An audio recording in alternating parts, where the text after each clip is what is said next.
I create it and then, well, we're live now, by the way, but when I create it and then manage it and then start it later, it's immediate. I don't know how that works. But anyway, we're good now. Nice. If we aren't, then this is just extremely awkward. Yeah, it looks like we are live. I'll get this link out here. Places. There we go. So excited to watch this game tonight. Oh, for sure, I'm thrilled. Yeah, I can tell. You're as thrilled as I am. Yep. What could go wrong tonight? Yes. All right, one more location to promote it.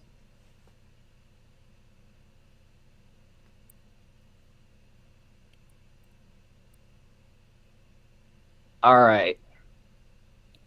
Very cool. Let me just get chat opened. Actually, it's not showing live on my phone, which is weird. I think it just like hadn't refreshed. Let me try that again. There we go. All right. There we go. Good stuff. All right. Very good stuff. Alrighty. Any thoughts pre-game before we have kickoff here? I don't think so. I'll just say welcome to the Football for Fun community. Hope you all are doing well. Both of our teams are coming off epic wins. Your team upset I think the N1 seed, LA Rams. Definitely a lot of people saying, oh, they're the best team in the NFC. And then they lose to the Carolina Panthers. Hey, let me just say this real quick. This is the second time we've beaten the number one team in the NFC as a double-digit dog. We did it to the Packers, too. True. Yes. I was telling you earlier, I think people teams just underestimate the Panthers. Like, it's not like y'all are even a bad team. I mean, it's one thing to underestimate the Raiders or the Browns, but I don't know. Maybe it's like the brand or franchise or something like that. I feel like teams would take it more seriously if they played like the Cowboys or the 49ers or something. Yeah, it's because we haven't been good since 2018. There were Rams fans acting like they lost to the Jets today. I actually saw someone compare it to that time they lost to the winless Jets. Like, bro, we're a 7-win team. We're not the winless Jets from a couple seasons ago. This is different. Oh no. No, yeah, for sure. I mean, people who are making those comparisons are crazy, but yeah, y'all got to win. And as I was saying earlier, I'm a Texans fan, and I was seeing because the reason I brought it up is the graphic or something from the game, I think the announcer was saying that we had the top overall defense, not by points, by yards, and I was like, I thought we had the top scoring defense as well, but then I looked up and it's literally the Rams led 16.3 points a game and us 16.5 or something. So I'm like, okay, we really made the number 2 scoring defense by a little margin, but y'all put them in their place.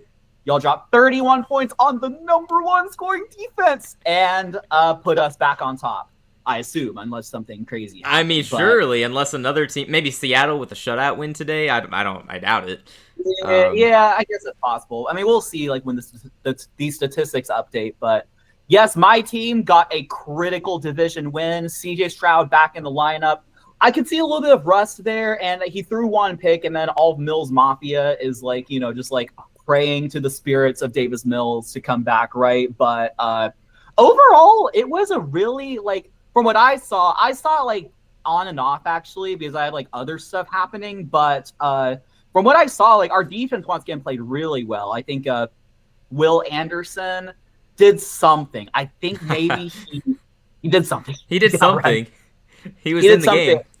There's one play that was really funny. I think it was 4th and 1. The Colts were trying a tush push with Tyler Warren, and he just fumbled the snap. And then Jonathan Taylor picked it up and tried to, but he was getting wrapped up by then. So it was pretty funny to see. But our defense played really well. I think we had. I don't remember if we had an interception or not. I remember Stingley locking up someone on a critical 3rd down or something like that. But yeah, our defense showed up other than allowing a couple of big plays by Alex Pierce.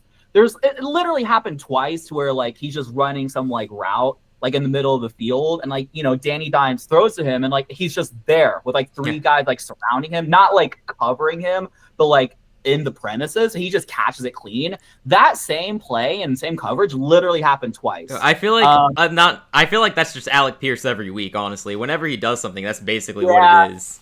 Probably the case. And speaking of things that happen repeatedly, the offensive penalties. I was messaging you earlier. I'm like, are we playing like offensive penalty bingo here? Right. Like getting illegal formation, throwing outside the outside line of scrimmage, obviously holding and things like that. It's just like we were just so unbuttoned up. We just had like so many like illegal formations and like guy like declared. It's probably a rule like a guy declares eligible, but and a receiver like can't cover them. Like like a receiver can't be like too next to them or something. But like just a lot of like operational stuff. Our offense, like I thought it could be better. Sheriff Woody Marks was very critical in the fourth quarter. Basically had the game sealing run on like just to basically like clinch the first down the win. But yeah, I mean like it was a pretty good game. And once again, it's just gonna be like our defense will just show out, and then our offense will do what we can. That sounds about right. I didn't watch hardly any of it except the very end. So I don't really have anything to say on it. All I can really look at it and view it is it's a big win in the division, and you're only a game back from Indy. Actually, Indy doesn't even lead that division anymore. As I told you earlier, the Jags now lead the AFC South, which I'm not really sure what to make of that. I still don't buy into that. But they play Indy next week, actually, so one of those teams will be falling behind, and you guys can catch up to them if you can upset the Chiefs. We live in a world where Jacksonville is the AFC South leaders, and the Chicago Bears are the NFC 1 seed. I'm way more surprised about the Jags than the Bears, honestly. Like, I know I didn't predict it preseason for the Bears, but like, I mean, we talked a lot about that, right? We talked about them as much as we talked about the Patriots, except we were much more confident in the Patriots franchise than the Bears franchise. Yes. No, great for the Bears, though. Bears fans got to be pretty happy right now. Panthers fans are happy to have helped you out, because we played a big role there, because the Rams were the 1 seed, and not anymore.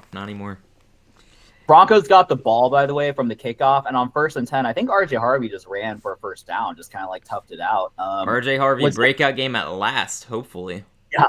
So it's like there's a fullback blocking for him, and they just left an open hole, and he just kind of took care of the rest. So here we go. We have a first down from the Broncos, and we'll see how this offense kind of like what offense we see on the first drive of the game. I mean, it's probably just gonna be normal stuff for them. And Washington's defense is horrific this year. So, well, I say that as they stuff the run on that one. So good play by the Washington defense. We can say all day about how bad these defenses can be, or on offense as well. We can say it about anyone. These guys are bad. They've been bad all year. But these are still NFL rosters, NFL talent, who are capable of playing really, really well. So we're still going to see some plays where Washington's defense actually does something, but more often than not, it's pretty rough. Yeah, it's pretty rough indeed. But as you said, like even like the worst team in the NFL, like they have players. Like right. It's absolutely crazy. So he's 2nd and 10 for the Broncos. He takes the snap. It's a play action pass, and he throws, and got to him. Okay, I think I'm 2 seconds behind, maybe, but that's fine. It's close. Yeah, it's close enough. But like, I mean, just like the play action, like boot rod or whatever, and just gets the first down. Yeah, play action. Is that a rollout or a bootleg? I don't know, actually. I only know play calls based on Madden, so. Yeah, I mean, I couldn't tell you. It's from his left side, which is interesting. Like, he'd rolled out to his left, even though I assume he's right-handed quarterback. I guess, so once he gets his feet set and everything, then, like, he'll be able to make the throw. But that didn't work well. Oh, yeah, just kind of miscommunication, mistiming. I don't know, something like that. Guy just dropped it. I mean, like, what is that? Is that Jerry Jeudy out there? Yes. No, I don't know. I have no idea who that was. But that was pretty rough. Yeah. We talked a little bit about the Broncos' skill position players in the offseason, about how that could be something that hinders their offense. And also, I'm on record not being a believer, so there's that. But they still don't really have the most impressive group of playmakers. So you wonder if that'll catch up to them at some point. Yeah, that's a really good question. I think, obviously, the Broncos, like, their calling card is their defense, clearly. I know, like, we talked about how great the Houston Texans defense is, but as the Commanders' defense is trying to make a play. That's dropped, though. But obviously their calling cards, their defense. I mean, Pat Surtain is just one of the best football players in the world, and but they do have like they're not necessarily the most talented receiving room. They're like their running back room is like like we'll see kind of what happens there, and like obviously we have questions about their quarterback. And I know you're not the biggest Sean Payton guy, but I do think he's a good coach in this league, and he's an offensive guy, just like placating to his skill position players. I think he's good, but I maintain that he's overrated. Yeah, and I can see how that's the case, but he's good. I mean, he seems to be coaching them pretty well. Check down Nix gets the first down. I mean, even just plays like that might have been one that Sean Payton just drew up, and then number 28 is wide open. So no, like it's a good system, and Bo Nix fits it pretty well. So if it works, it works. I think to me, Denver's basically just the Philadelphia of the AFC, except not as talented. But they do have more wins, so that counts for something. One of those wins being against Philadelphia, so. Yeah, that's true. I mean, beating Philadelphia is definitely not a game to overlook. No, even if it was a fluky comeback in the fourth quarter, it counts. Bo Nix unleashing it here, wide open receiver. Good grief. Washington defense. Yeah, it seems like they're all over the place just a little bit. It's just seems like they're a little bit discombobulated so far. Yeah, no kidding, man. If Washington wants to be in this game, it's probably going to have to be a shootout. It'll probably have to be similar to the Panthers-Rams game. But that's not a game if not for the 3 Stafford turnovers. They probably need that kind of effort on the defense, too. It's not a good defense, but if they get some turnovers, that'll make up for all the yards and long drives they give up. Yeah, that's true. They got the ball at the 20 now. You would think they're just going to... Yeah, they just hand it off. They're probably going to get a touchdown on this drive, the way it's going. But we'll see. Yep, I mean, it's seeming like it. I mean, it would be pretty disappointing if they only got a field goal out of it. But just like my team, sometimes we'll be churning, for an offensive drive, and we get to the red zone, and it's like, really, what's going on? Illegal formation, and then like the poor play calling, like Sheriff Woody marketing stuff. It's like sometimes. I think red zone offense is like an entirely different dimension. Oh, yeah. You have less of the field to work with. You can't stretch it less out. Of the field, it's more concentrated. You have to be like smarter with your play calls. And it's be 2nd and 5. Ooh, I think that's close. They're going to call it incomplete. Yeah, looking at that, I couldn't really tell either. I'm pretty sure he had a foot down, like out of bounds. They're just saying it's great. 35. Oh, yeah, he just landed out of bounds. There you go. Yeah, good call by the officials. Didn't even have a single foot inbounds. Okay, I think from an angle like he did, but good call from the officials, as you said. To be 3rd and 5. I mean, as you said, like this red zone offense. So like if they don't get it, then like what could be 7 points will be 3. Yeah, and then suddenly Washington feels a lot better about this defense because it's been getting shredded so far.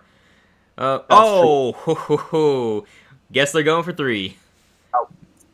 Well, looks like Bo Nix just tried to like fit it in there, just kind of like with a tight spiral, and just kind of dropped out of his hands. And it's 4th and 5, and they'll be bringing the field goal unit on. Alrighty. Well, hey, maybe this will be a game. We were talking pregame. We've talked throughout the week, but we had no intention of doing this. This is just kind of how things worked out. Although our other plan was also bad. We were going to do Bills Steelers, and thank goodness we didn't. My goodness. Jeez. But we've long believed this was going to be a rough game, and I don't know why they didn't flex this one out. It makes no sense. Maybe they know something we don't. We're going to see Marcus Mariota lead this offense out here and make it a game? Why not? Right. I mean, yeah, right. I mean, we'll see the Oregon Marcus Mariota, just come to light this game. But I mean, there were like options of like games you could have flexed out. I mean, it's not like, and I think it's only a 12-day window. I think we looked up that you need to like flex games out, and but 12 days ago we knew that the Commanders were not going anywhere, and that this was probably not going to be a great game. But I think we discussed like Texans Colts could have been flexed out, Steelers Bills. I don't know if there's Panthers Rams was the other one. Yeah, I think the NFL now wishes that was the one they flexed. Yeah, that would have been. Although maybe the NFL is also underestimating y'all. Probably. It's like, it's the Panthers, but like the 7-6 Panthers. Right. Yeah, 7-6 Panthers. Yeah. 7-6. My point is, y'all aren't like 3-10 or something like that. Y'all are deep. Yeah, we're not the Jets. Not the Jets. Whatever. Hey, keep underestimating Carolina. There's no point in believing because it seems like we do better when people are just out on this team. That's kind of been the trend lately. Like, we have expectations and then we blow it, and then everyone writes us off, and then we pull an upset, and then immediately we blow it again. It's been a roller coaster this year. Like, actually. We have this frustrating trend right now where we win a game and then lose a game, so my current projections say that we lose to the Saints in a couple weeks. We beat the Bucks, lose to Seattle, and then beat the Bucks again. And, hey, that might win us the division. Very well could. We need another Tampa loss somewhere. Are y'all leading the division, or is Tampa still... Tampa's got the half-game lead. Arizona decided to blow it. Got it. Yes. Yeah. Rooting for Arizona to beat a division rival. Never been there. Right. I caught the end of that game earlier, and of course rooting for Arizona, but I was very well aware they were probably not going to come through. Arizona's the team that loses the close games in the fourth quarter, not wins them. There's a reason they have so many losses. Yeah.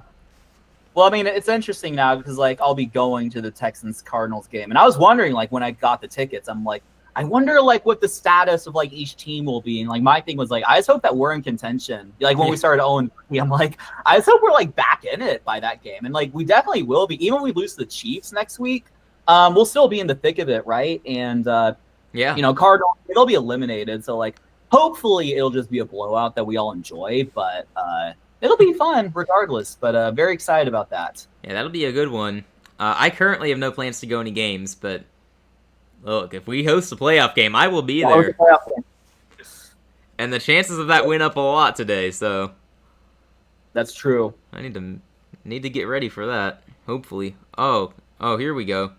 Not the greatest special teams effort for Washington. That's wow. And it's gonna get stuffed at the 9-10 yard line. That does not bode well for Washington. Then again, nothing really does in this game. Now, I will say Mariota's been playing well, but against this defense, you don't really have a whole lot of optimism. No, I think for a backup, he's been doing what he needs to do, just being serviceable. But you don't really expect a backup to carry your team to victories, right? And that's certainly not what Marcus Mariota is doing, nor is he expected to be doing. Yeah, and it's a lost season anyway. Washington, I think they're probably eliminated with a loss tonight. We got an illegal formation penalty here. I think they called that in Denver. Oh, really? Illegal formation. I wouldn't know what it's like to have a team, my team, do multiple illegal formations. No, you can't relate at all. Not at all. Nope. No. I didn't see it, so I'm not sure where Washington has the possession now. They're panning to the coach on the sideline. Oh, are they doing the kickoff again? Okay, cool. That's actually a big win for Washington. Yeah, it was illegal formation on the. No, it is a big win for the Commanders. Because they muffed the kickoff return and had bad field position. Jeez. Do you want me to actually? I meant to tell you about the Turkey Bowl at Thanksgiving.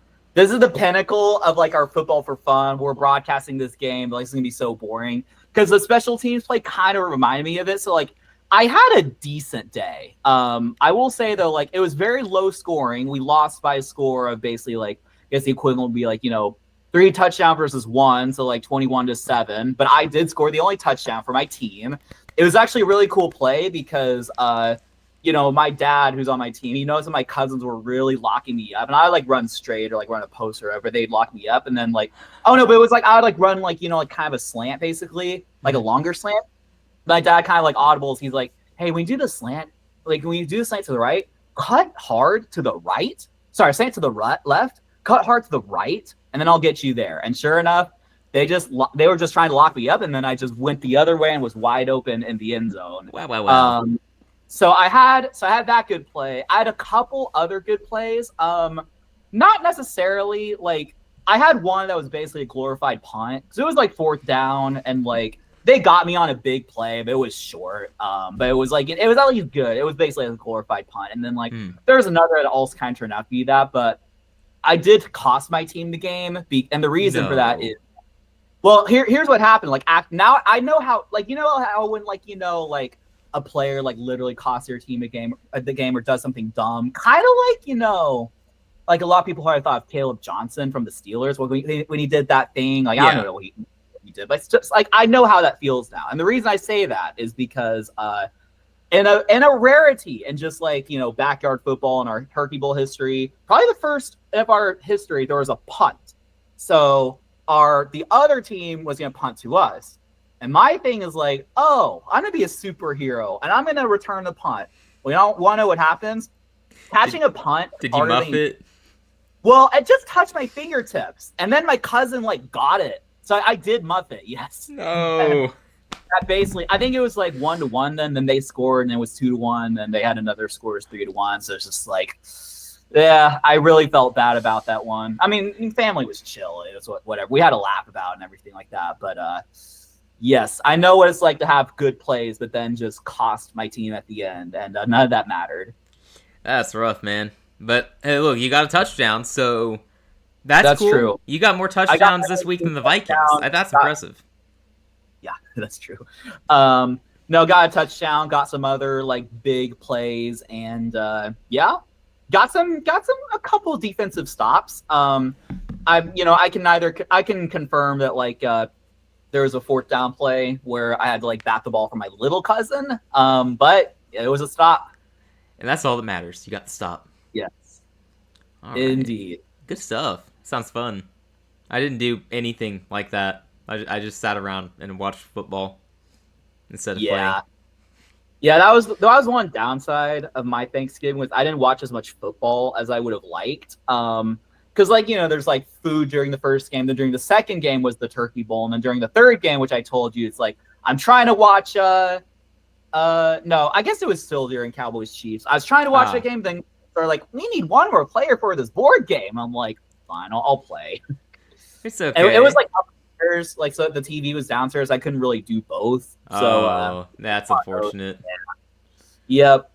They're like, we need one more player. Like, fine. And the rare time that the Thanksgiving games are all really good. Well, except for the second half of the last game. That was not so good. Yeah. The result was intriguing for sure. Like, Joe Burrow coming back from injury, beating the Ravens. That was definitely interesting. I agree. We'll see what it means moving forward, because, you know, the Steelers also refuse to win the division.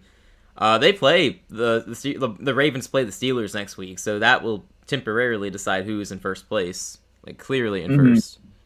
Cincinnati's 2 games back, but they get Buffalo next week. If they beat Buffalo, I mean, they got life. Yeah. I mean, you would think. Do they play? Was it next week, you said? Next week, yeah. I mean, is it in Buffalo, though? It is. So you don't feel I still great. feel either way, it's losable for the Buffalo. The way the Bills have looked on offense, especially at times this year, they're so inconsistent. Yeah, it's a little turbulent for sure. Yeah, like, it's one where it would be a surprise, it'd be an upset, but also you could kind of see it. I guess sort of like the Ravens game on Thursday. Right. Washington's driving downfield, by the way. I don't know if you've been looking at the game. They seem to be. I mean, they're already at the 50-something. Oh, he's throwing deep! Wow, I don't know who he was throwing to. There's a flag on the field, though. There's a flag. I think the flag was the nearest object to the ball. Honestly, yeah. Was he aiming for the flag?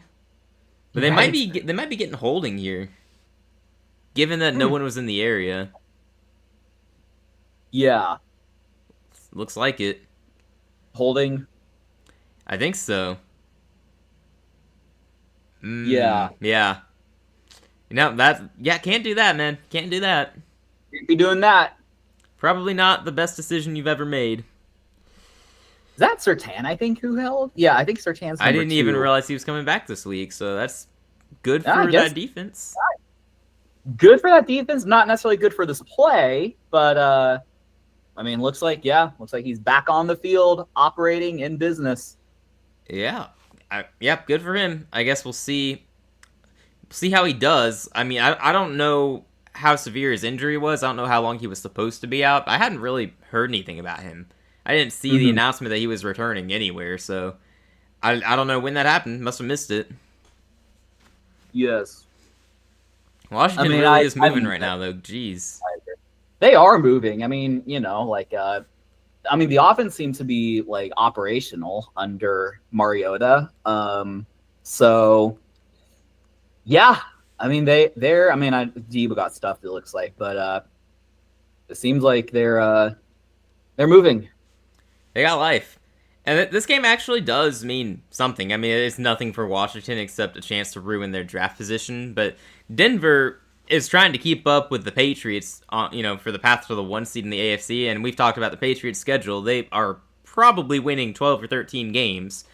Denver drops this one at Washington to 3-8 team. They'll be 1 game back from New England, so it's pretty pivotal, especially with Indy losing as well, by the way. Denver could go up 2 games on them. Mariota taking a deep shot. Oh, couldn't bring it in. That was a bummer. It was in his hands, but it was tight coverage. It was pretty tight coverage, indeed. It would have been impressive if he had hauled it in, but close but no cigar. Yeah, that was a gutsy decision. I don't generally understand throwing deep when you are just trying to get a first down, but I mean, he almost had that play. You could argue he probably should have had it, but just couldn't hold on. Should have. I feel design a play. It's on 3rd and short. Theoretically, the linebackers and safeties are looking, that way. So if you design a play that's that way, I could see how that could be successful. But as you said, the offense drove down the field, but it's going to result in a punt. Yeah, and I was a little surprised that they're punting. Is their kicker just bad? Because that would have been, 56, 57 yards? No, it's longer than that, right? Because I think they're at the other 55, right? I thought they were at the Denver 39. Oh, really? Are my eyes fooling me? I'll see. Maybe he took the punt from the 50 or something. Yeah. Yeah. No, you're likely right. No, I mean, if that's the case, that's it's a little concerning. Yeah, I'm gonna go to ESPN and figure that out. Because there's also weather conditions to factor in. Maybe the weather's not ideal there. Maybe it's windy. I don't know. I have no idea. I didn't check the forecast for this one. Mm-hmm. Yeah. I know the weather, generally, here in Texas, is suddenly a little cold. They took the snap from the 39-yard line. So, no, you were right. Okay. 39 will be, 56. Yeah, something like that. Long, but in today's NFL, you should be able to make that. Yeah, so. Every starting kicker in the National Football League should be able to hit it from there. Jake Moody is their kicker. Okay. That explains it. Good decision, Washington. Punting is great. Playing the field position game, I think that's way more, It makes more sense than we've realized. Yes. Jake Moody has had some issues. He's had some issues, indeed. I think that's an accurate way to put it. Yeah. Hey, look, good for him being a starting kicker anywhere right now. Good for him. Hopefully he can keep that job. Yes. Just saying, so far this year, he's not been good. Yeah. So. No, not this year. He got cut during the season, right? Or was it during the off season? I think it was during the season, early in the year. San Francisco moved on. Yeah. During a week or something. Yeah, I do remember that. That was a pretty big story, but can't be missing kicks. It's funny too, because he went to Chicago. I thought he was doing okay in Chicago, but they decided to move on as well. Or no, because he was signed off the Bears practice squad a week or 2 ago. Mm-hmm. I think that's what it was. So I'm not even sure who Chicago's kicker is. Is it Santos? Maybe? That sounds about right, maybe? Who knows? Clearly, I don't know. Revolving door of NFL kickers. Yeah, there aren't very many truly elite kickers in this league right now. Yeah, I'm definitely thankful for Kaimi Fairbairn. I don't think he's the best kicker in the league, but he's been very consistent for many, many years. So I do think he's getting a little older. So at some point, his leg is probably going to wane on him a little bit. But definitely very thankful that in our franchise, as I see that ball just kind of thrown away, kind of escaping the pocket, didn't really get anywhere. But Yeah. definitely very thankful that in this, in this age where there are like revolving doors around kickers, that he's been pretty stable. Yeah, absolutely. We haven't had a kicker in a while, basically. We're revolving door at that position for Carolina. Well, we got a rookie this year. He's doing all right. So it's nice to seemingly have stability there. But on the topic of kickers, one thing I was disappointed in was, first of all, I was disappointed in the Saints for even letting Justin Tucker try out. And then I was disappointed they didn't sign him because they robbed us of such a great headline. I'm sure you've seen the memes. Justin Tucker is a Saint. We were so close. The funniest thing ever. I mean, if you're going to bring him in, you might as well just sign him for the memes, right? But exactly. Yeah, it sounds like Justin Tucker is probably not getting an opportunity. I mean, the Saints passed over him for, I don't even know who, but seemed like it was a good story for whoever was their kicker today. Yeah. Right. I mean, not only was he, did have questionable off-field issues, but he also sucked like his last year in Baltimore. So clearly they needed an out to sort of move on anyway. And didn't Baltimore say they cut him due to how he played on the field, or did they? Sure is that made up?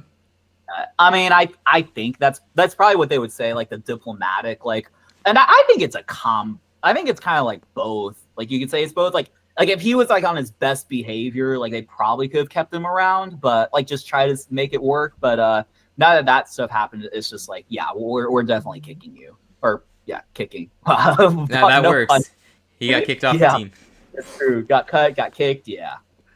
Yeah, and while we were talking about kickers, which, yes, we are that disinterested in this game that we're talking about kickers, the Broncos offense went 3 and out, so a great choice by Washington to play the field position game. Their offense is about to retake the field and probably have decent starting field position.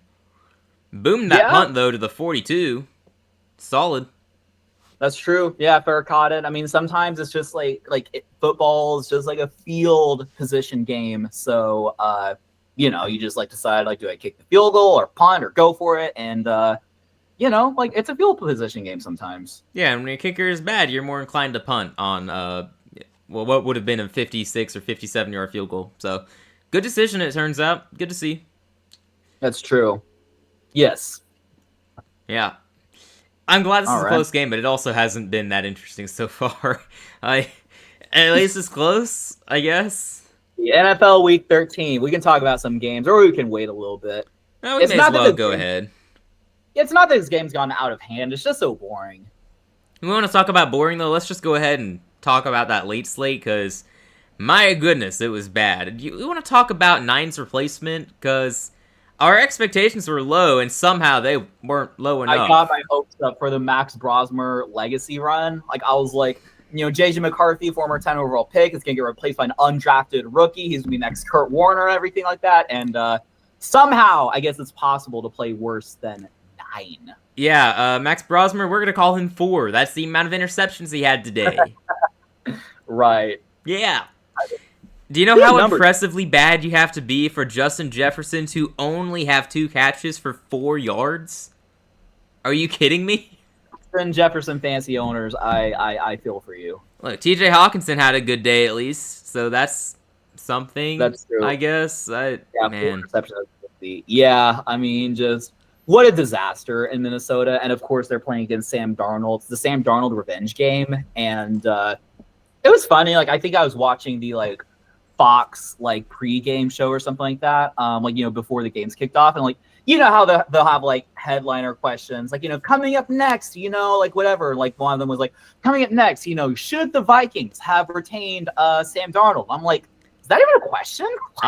We obviously know what they should have done now. Of course, in hindsight, they should have retained Darnold. Is there even a debate? You could have Or is there anyone who's saying no to that question? No, they shouldn't have retained Darnold. Other slight alternative is they could have brought Rodgers, but yeah, because he's doing so well in Pittsburgh, right? Right, totally. I mean, to be fair, he'd be way better than what's going on now. But Which yeah, tells I you mean, plenty. even then, like it's like you might as well just pay more for Sam Darnold. Just get the production back, right? But Well, it's funny because it wasn't even Darnold who won them the game. I guess it was really Max Brosmer who won the game for Seattle. But Darnold only had 14 out of 26 for 128 yards. Like JSN only had 23 yards in this game, which I'm disappointed. Oh, we got a run for a first down across midfield. oh, nice. Look at that. And then I mean, just an extra yard or so. He almost was gone. Almost busted it. Yeah. Yeah. No, the Seattle offense really didn't do much at all. Just really slow day. Like that tells you how well Minnesota's defense seemingly was playing. And it just didn't matter. Your quarterback throws 4 picks. Usually, and Seattle fans can attest to this, your quarterback throws 4 interceptions, you're probably going to lose. So. Yes. Well, yeah, that's true. Normally, you throw 4 interceptions, or the running joke I always say is like you could be Jared Goff and throw 5 interceptions against the Texans defense. And, no, you lose if you throw 4, and you win if you throw 5. That's how it works. Exactly right. I mean, if you're at 4, you might as well. Like maybe a miracle will happen, but yeah, obviously, like I think the Vikings. I feel like we talk a lot about the Vikings. It's not even a criticism. I'm just saying that, like, they're a very interesting storyline because now it's like, what will they do next? Excuse me. What will they do next year? Like even like this year, like I know they're not vying for a playoff spot or anything, but like, so I was seeing the Discord chatter. It's like, I would have thought before this game, like, okay, Max Brosmer has a functional game. Oh, that's almost tipped and pick. Yeah. Jeez. If Max Brosmer had a functional game, you might as well have just like rode him out the rest of the season. But you can't write that out. So like I think like as our Vikings fan was saying, like just like start, or maybe you were even saying, just start JJ, just like hope for the best but assume the worst. Maybe you can like get like Ryan Tannehill to like just sign him just for some glimmer or something, just make Justin Jefferson happy. But yeah. It'll be interesting to see what they do in the offseason because it's obviously a very talented team with a good coaching staff. So it'll be interesting to see where they go at quarterback because I don't think they should let JJ have another year. Sometimes you know this early on when your quarterback is not the guy. It's been that bad. Yeah, the best, and this was updated like yesterday. Apparently, the best free agent quarterbacks available. Ryan Tannehill isn't even on this list, as I do see. I think is that Zach Ertz with the gain. Yeah, looks like he got catch. Tannehill hasn't played in a few years now. I don't think he's going anywhere. Yeah, but like Nate Sudfeld, Taylor Heineke, Clayton Tune, Dorian Thompson-Robinson, Tim Boyle, Bryce Perkins, and Logan Woodside. So like. Probably like half of them, maybe a few of them are like better than 9, but like probably not going to be much better. Yeah, that sucks. They're going to have to trade for somebody. I could see them going for Kyler, which is sad, but he'd be an upgrade. So I could kind of see that. I don't know if he'd even fit that offense. It's just that you have to make a move for somebody, and he's one of the few who will be available by trade.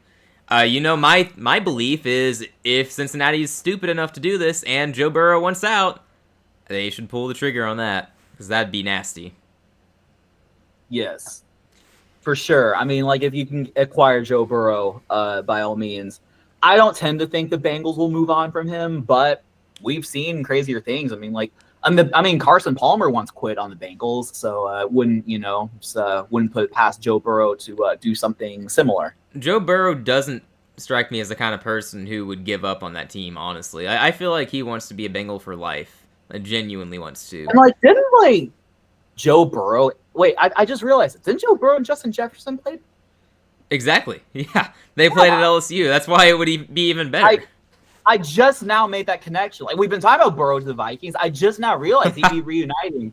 That's great. Because I was thinking like, oh, he's gonna separate from Jamar Chase and everything like that. But that would be cool. No, he goes to Minnesota. He's probably my MVP pick immediately, which might be crazy to say, but he would thrive in that offense. No, he would be. He'd be up there for sure. Yeah, I don't know. I haven't seen anyone else float this idea because whenever you hear about Joe Burrow possibly being, whoa, what a run! What a run! Yeah, he wow! He just kind of spun out of it and got first down and then some. I mean, first off, why are you running on 3rd and 12? Second off, wow, how did you get away with that? Jeez. Yeah. Good grief. Ay. That is funny. Yeah, I was just saying, I don't know what people are saying regarding Joe Burrow right now, because it's all the hype about him returning and being in Cincinnati. But when trade rumors were being murmured, it was about the Jets, which to me makes no sense. Like, I get that they have the capital to trade for him, but why would he want to go there, and why would Cincinnati give him to the Jets? Like, I don't see that making a whole lot of sense. Yeah. No, Jets doesn't really make a lot of sense to me either. Speaking of Jets, I'll mention as well, like, Sauce Gardner got hurt during the Texans game, which, like, I know on this channel I make fun of Sauce Gardner a lot, but it does suck to see a player, that caliber, someone whom the Colts traded so many picks and capital and things like that for. Again, I know, like, sometimes, people, some short-sighted people might be like, oh, best player got injured against us. Yay. But obviously, like, you don't want to hope for that. So really just wanted to put that out there. Really does suck to see him have gone down like that. I think it was, I don't know if there's any, like, diagnosis sense. I'm pretty sure it was, like, non-contact. Like, it might have been, like, an ACL or something like yeah, that. Like, the fear's an Achilles injury, but supposedly it's just, I think they said calf strain. So they'll get it looked at and see how long he's out. It sounds like he's avoided the worst case scenario, but we're going to wait before declaring that, of course. Yeah. Yeah, for sure. But yeah, definitely. Some other, we can get the late slate kind of over with if we want to talk about those, like Raiders, Chargers. There's Bills, Steelers. I don't have anything to say about Raiders, Chargers. Good for the Chargers winning the game. The schedule's tough from here on out, so we'll see. Mac revenge. I'm not gonna lie. As of right now, I would say the Chargers are the underdogs in every remaining game. Like, they get Philadelphia at home on Monday night next week. I see the Eagles' defensive line mauling whatever the Chargers trot out for their offensive line. Like, that's Justin Herbert is in for a terrible day. That's not going to be fun. If Philadelphia can't score, then it's a close game, but I genuinely fear for Justin Herbert. After that, they get the Chiefs. Chiefs at home. You know how I feel there. I'm probably going to take the Chiefs. They get Dallas at home. Right now, I feel like that's closer to a 50-50 matchup. I'd probably take the home team in a 50-50 matchup, They get Houston. Yeah. They play at home for that one. Houston's defensive line is going to feast. And then they get Denver in Week 18. Denver's defense is going to feast. The Chargers, I still don't think they're going to make the playoffs, and I hate it for them because it's not their fault. It's the injuries really derailing that team. So it's good that they got the win today because their season would really be over if they lost to the Raiders. But we'll see where they go from here. Uh-huh. Very nice. Well, not necessarily nice for the Chargers, but we'll have a big game against them here upcoming. A lot of our games coming up are really, really big. My family group chat's now blowing up. The only reason for that is because my dad and brother watch it delayed, which I think I told you. It's just like, which I couldn't watch a game delayed. It's just, that's not knowing what's going on, but they just finished it. And like, and my dad says, oh man, big win. Josh and I just finished the game. It was quite a feat, not checking the score all day. Let's go. Huge win. Next win will be even bigger. So my other relative said, like, yeah, basically like we were going crazy. And like, I floated in my family group chat what I told you, which is that like I think like if we make it in, this is our best opportunity ever to make a Super Bowl. Oh, I'm sorry to interrupt, but holy crap, that was bad. Oh, that was a pretty bad pick. Jeez. Looked like he was double covered. Had floated it maybe. I don't know. Mariota picked off there as the Commanders' offense was rolling. Why do you throw that? I thought you had a reaction to my blazing hot take. No, that was me wondering what Mariota's thinking on this play. No, let me see that. It's play action. He rolls to the left. And he, what's he doing like before? He's kind of like skimpering in the pocket. Like what's going on? I don't know. In his head, he thought he looked like Lamar Jackson. That's probably what happened.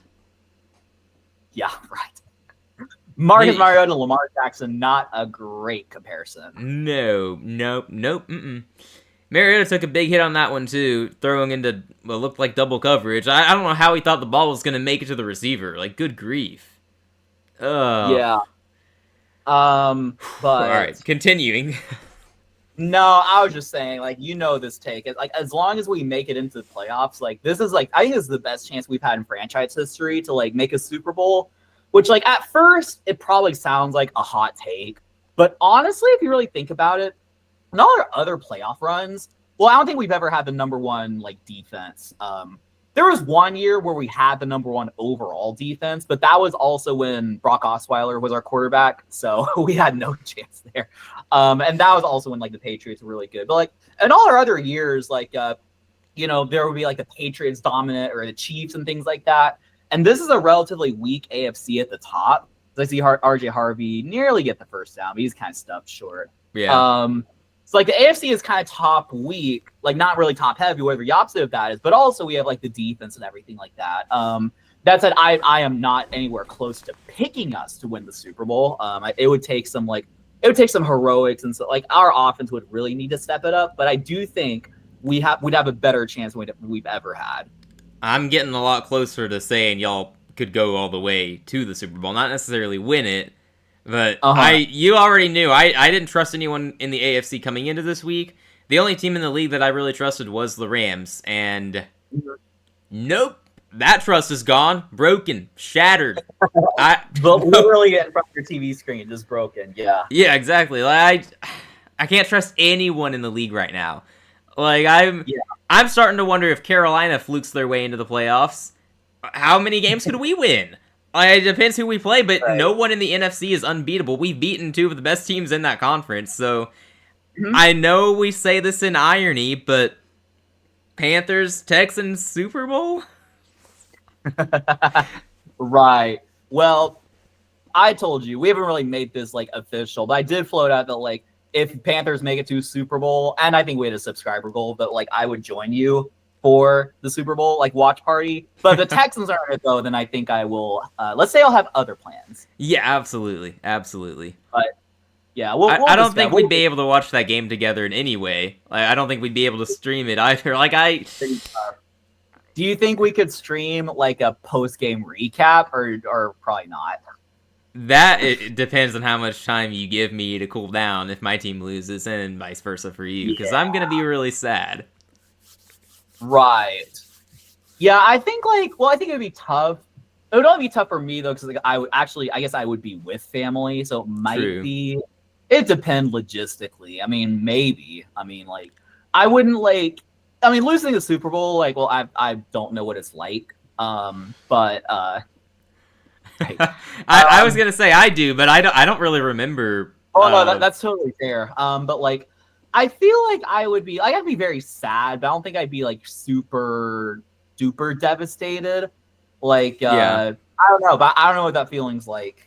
I think if we won the Super Bowl, I'd be, like, super overjoyed. But I don't know if we lost. I think I'd just be like, it's just, especially if we, like, got there as, like, underdogs or whatever. Like, it depends, like, how you lose too. The only way I can kind of try to frame this is I remember what it was like when Georgia, different football game here, Georgia in the college football national championship. It was the 2nd and 26 play, Tua Tagovailoa game winner in the national championship. That was gut wrenching. Like that was absolutely heartbreaking because I thought we were gonna win. The play before we got a big sack, and then the very next play Tua throws a dagger and the game's over. So that was just horrible. Oh, good grief, Denver. Sure. Catch and run for a first down. Bo Nix, great play, checking it down to Trotman. Woohoo! He's gonna get, like, 25 yards accredited to him because of that. Yeah, but yeah, because we're talking about the Chargers, I guess. Like the Super Bowl, but Bills Steelers, like, I mean, that the game went about as you'd expect overall. It was close for a half, and then Buffalo decided that they didn't want to lose this week. So, yeah. Yeah, I feel like, I mean, I know we were planning on broadcasting that game. I think we would have also been bored there, too. Maybe just, like, we'd have more recognizable players, maybe. That might have been more interesting to talk about. But, I don't think that was necessarily fun either. The one good moment in that game would have been the start of the second half with the scoop and score. That would have given us something amazing to react to. And then, the game's just over after that. So. Yeah, we had a reaction. Then it's like, just like, whatever. Yeah. But, Yeah, and then I think that was all. Because Yeah, that was the late slate. It was that bad. We put all the good games on Thanksgiving, which obviously good call, great call, Mm-hmm. good decision making there. And Sunday slate was not better off for it. Yes. I mean, I guess we haven't really officially reacted to the Thanksgiving games now that I think about it, and Black Friday as well. So, like, do we want to go through the early slate first and like work our way up? That works for me. Yeah, that works. That way, when we're more focused, because by the time we get there, it'll probably be halftime. We'll be more focused on the best games that we actually can talk about, and it's meaningful. Because so far, we've not had to do that. Now, speaking of best games, let's talk about Saints Dolphins. Saints lost to the Dolphins 1-17. Did you see how they lost? I thought it was hysterical. So Miami led this game for the majority. I think they had a 16-0 lead for a while. They let New Orleans make a little bit of a comeback. It was 19-11. New Orleans scores the touchdown and then goes for 2 to tie it. Minkah Fitzpatrick picks off Tyler Shuck and runs it back for 2 points, and Miami holds on for the win. Really? I'm actually trying to actually see if I can see that play. I'm trying to open up YouTube. But then I'm getting hit with a 15-second nonstop ad. Of course. That's how that works. Yeah. And it's one of those like Red Bull ads. You know how these Red Bull ads, they have these like questionable like animations? It's one of and I get another 15-second skippable ad. No. Good grief. I just watch a short of this. Is there a short about that play? I don't know. Oh, I'm sure.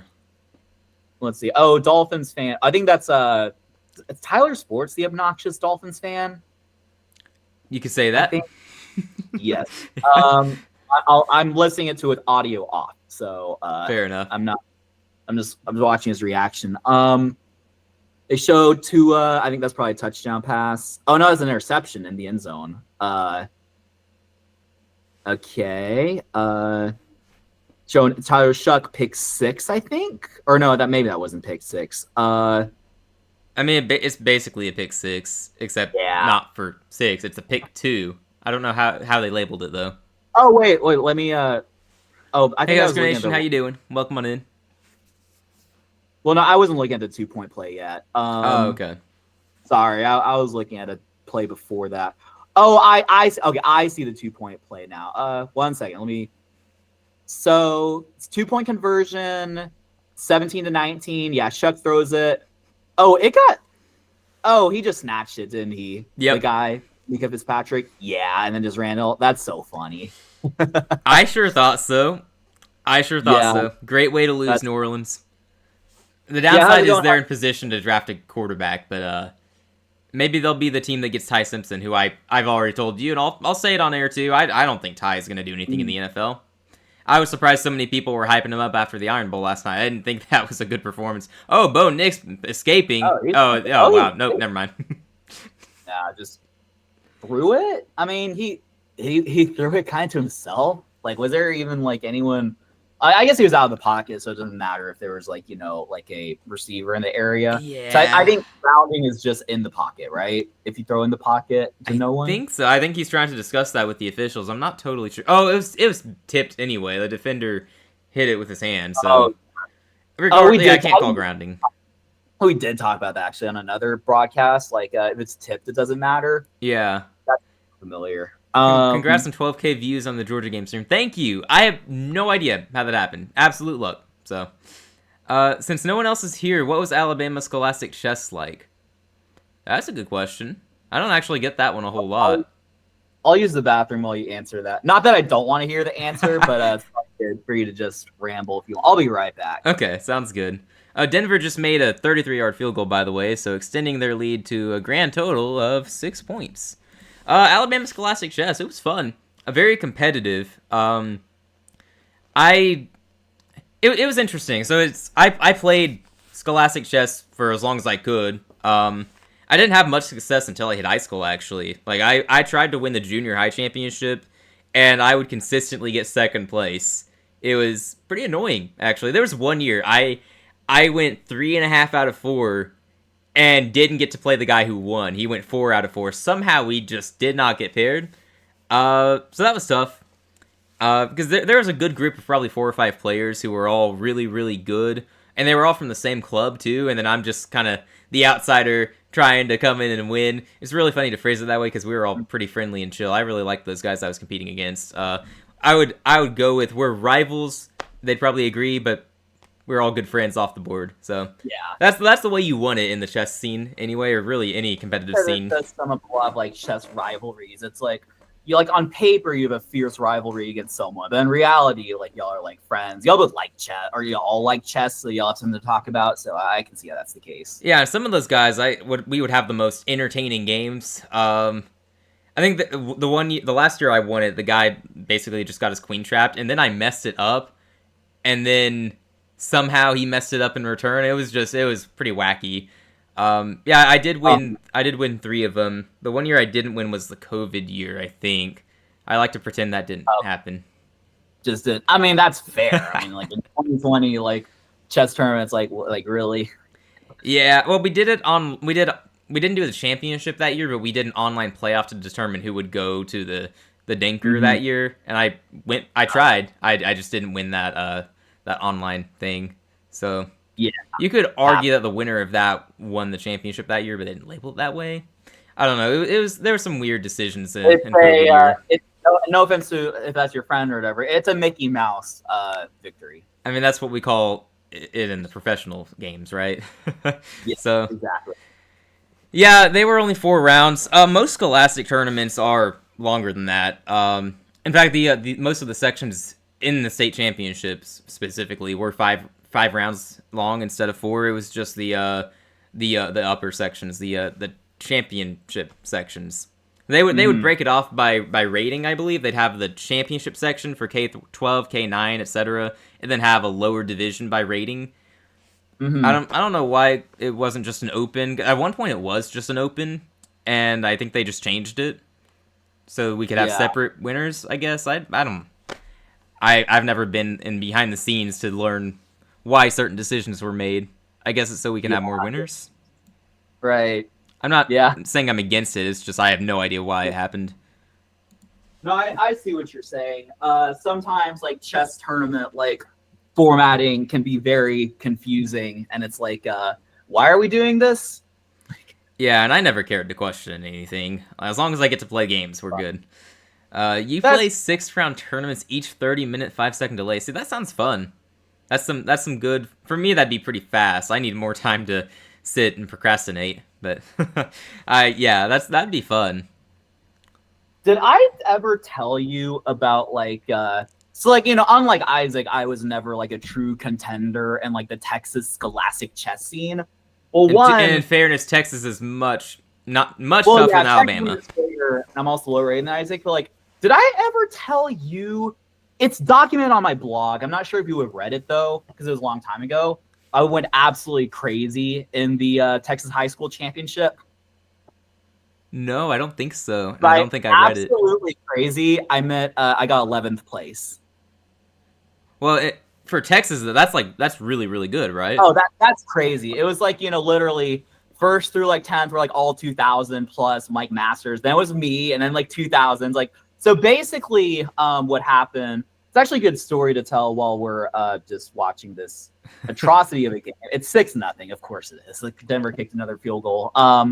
But basically, the format of the Texas High School Championship is like it's, you know, like just 6 rounds. I think was it 6 or the number after 6. I think it was let's see, 1 game Friday. I think Mariota, what are you doing? Jeez. It was 3 Saturday. Oh, wait, what? He's going down for the sack, and he tries to flick it to, I think, Zach Ertz, and it's fumbled. So they got the ball back, though. Good grief. That's classic.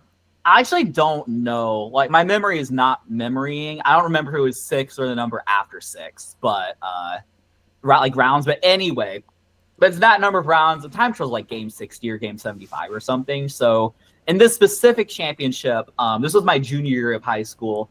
And I'm 1700 for the context. So in round 1, I beat like at 1200. I think I do remember that big game being kind of tough. And like, I don't know if it happens in your tournaments, but like, you know, like the tournaments are like so huge that some boards just don't have clocks. So my board doesn't have a clock. But then at some point the game goes long, they can just suddenly put a 5-minute clock on you, Oh. which is so messed up because like you're thinking so like you should enforce that early. Like you should like be like, okay, at a certain time will be like a 15-minute clock. Yeah, and why should you have the same amount of time as well if one of you is used far more than the other, right?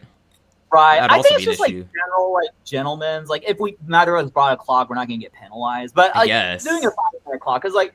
And I even say it for my opponent because, like, I'm like a pretty good like blitz player, and so like, so it did kind of advantage. It was an advantage for me because, like, yeah, I do see that Mario does scramble. And Husker Nation, I'll answer your questions for sure if you're listening. I'll get to them.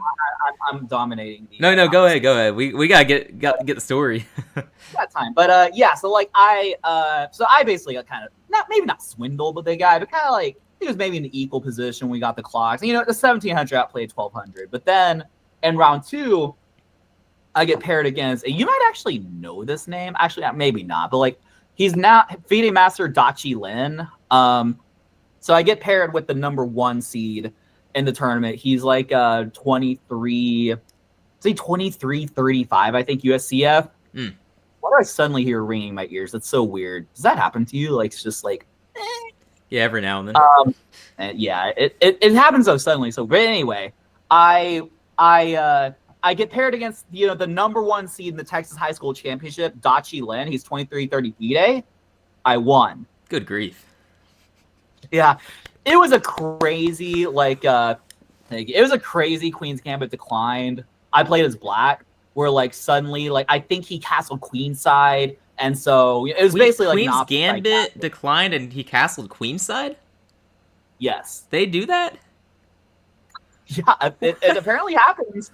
But like he castled Queenside, then it started like a pawn storm on my king side. So I'm like, okay, I'll do the same. But like I just had like more stuff going for me, like more open lines and things like that. And like my king was getting exposed, but I just had an escape. And then I just checkmate him basically. It was absolutely crazy.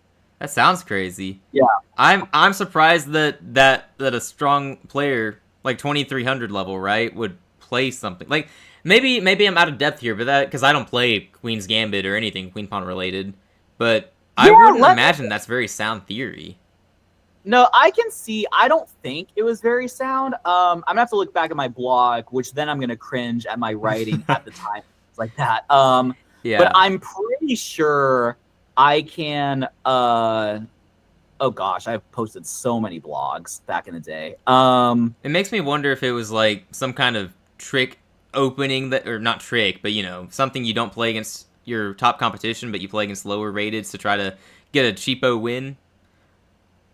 Yeah, possibly. I do have the PG in here. That's what the blogs are for. They're just to save the games, right? Pretty much. I'm just gonna delete the commentaries. I don't want to see like what I wrote. I'm gonna hide. I didn't want to hide the annotation. Well, that's also fine. I'll just clear all of this. There we go. So basically, let me actually see, and then I'll send it to you. But like, well, he didn't even castle Queenside immediately. He played H3 G4 before castling Queenside. Then it ended up going there, and then yeah, I'll send you the game. It was absolutely so it sounds like he plays the Queen's Gambit the way I would if I were forced to play the Queen's Gambit. Just attack. Are we sure he meant to play D4 on move 1? Right, exactly. How does one get a PGN? Is this like, why is this so hard? Add game, share game. Okay, there we go. The share button is just in like the more like thing, like how there's like more with like 3 dots. Yeah. Just like yeah, actually I could just link the analysis board though, right? I think that'd probably be easier for you to open. Yeah. So that crazy game happened where he just castled Queenside and a Queen's Gambit declined, and I just went. I haven't even looked at this game in a while. And also Husker, if you want, I can DM you this game too. I know you like your chess stories. I'm looking back at that, absolutely crazy. Okay, I guess in this setting I can understand castling Queenside. I mean, by the time you've played G4 especially, definitely you're castling Queenside, but I don't know why you went out of your way to do that. That's Yeah, Weird. it was a little suspect. Once I got my bishop to a6, like it's gonna occupy the d3 square. Like it's just like not good. The good things aren't happening from there. Yeah. Yeah, and there's no way he can stop that too. Like he can go bishop g3, but then just like knight f8, and you go for the bishop trade anyway. I would Right. imagine. Um, I wonder Yeah. if he reached the position after b6 and thought that he didn't really have a good way to play for a win, and just decided to go all out. Because I could kind of see myself doing something similar to that. Except my mentality facing someone 600 points lower is I'm just gonna grind it out and win anyway. So Yeah, I mean, like that might have been the case. I mean, just based on the position, G4 actually doesn't look all that unreasonable. it looks like the I movie think, playing a blitz game. yeah, for sure. I mean, I don't even like think it's that. And, he's probably thinking like someone lower rated than. I think he just like because I feel like like maybe 8 out of 10 times against this player, like I would have like eventually lost, but I think he just caught me at the wrong time. Basically, I just knew what was up. Good stuff. Yeah. That was crazy. So basically, and it didn't really end there because then round three I just lost like a 2,000, like as I should. It was like one of those like I just blundered like in the opening. I think it went longer than I was like hoping for because I was hoping like I'm just gonna like lose, just like can't get out of here. But I kind of like held on kind of weirdly, and then in round four, I just beat up on some like 1,400. There's a funny instant though where he didn't know what en passant was. Like he thought he could do it. And I had to explain to him like, no, my pawn only moved one square, not two. And then like we called a tournament director, and like it wasn't even like that. It wasn't hostile though. Like it was kind of a gentleman's like he thought it was en passant. I was like that I'm pretty sure that's not the case. Well, let's check. And which even though I knew it wasn't en passant, and then he eventually lost. Then in round five with my other kind of firework, where I beat like a 2,050, I think. Nice. That was another crazy game. I don't know. Okay, I did annotate this. Again, I'm not gonna, read my annotations, but Oh, Washington's got first and goal, by the way. They are threatening to take the lead. The score would be the dreaded 6-7, so that's something. Oh, unless Jake yeah, Moody, he's in. Washington's on the board. Eckler. Oh no, Austin Eckler's been out. What am I saying? Yeah, he's out for the year. Yeah, right. Were we broadcasting that game when he was hurt? I feel like we were. Which game was it? Commanders. That? Was that Commanders Packers? Maybe like in week 2 or week 1. We might have actually been doing that. Yeah, we might have. I think I remember we were broadcasting when it happened. Yeah, sure. I do vaguely remember that. Yeah. And this game wasn't necessarily as I had already copy pasted. What am I doing? This wasn't necessarily as glamorous. If anything, I think if I remember, it was a French. I played the French for a minute back in the day. I think I remember like messing it up a little bit, and I had a worse position. Then I just came back. Oh yeah, I'll just copy the link. What am I doing here? Score is 6-7 now, by the way. Yes, thanks a lot for that. But eventually, like there was like a move, like move 6. Why do I play a5 here? Like I cannot even begin to explain like what my brain was thinking then. I mean, your first problem was playing bishop d7. Okay, yeah. well, no, that's actually okay. I'm joking. That's theory. It's just not the way I play it. That's funny. No, bishop d7 is what I would always play, but like that's the d4 player way of playing the French defense. I'll tell you that. Oh, for sure. But I do remember looking at this game and I'm like, why the heck did I play a5? Like, did I not know theory? Apparently I didn't. I think there's an idea here, isn't there? Well, you meet a3 with a5. That's an idea alone. But there's also with bishop d7, there's a5 trying to get a4 in, and then knight a5, knight b3. Isn't that usually a thing? That's possible. I don't know how good it is, but yeah, I guess it has been played a few times. And of course, he met you with a4, so you end up not having to worry about a3, b4 ideas. Right. Like, you can just swap in d4 and have total control of d4. That actually worked out really well for you. Or you Yeah, didn't? Oh, you did that later. Nice. right. And then That's retreated the true. bishop. No.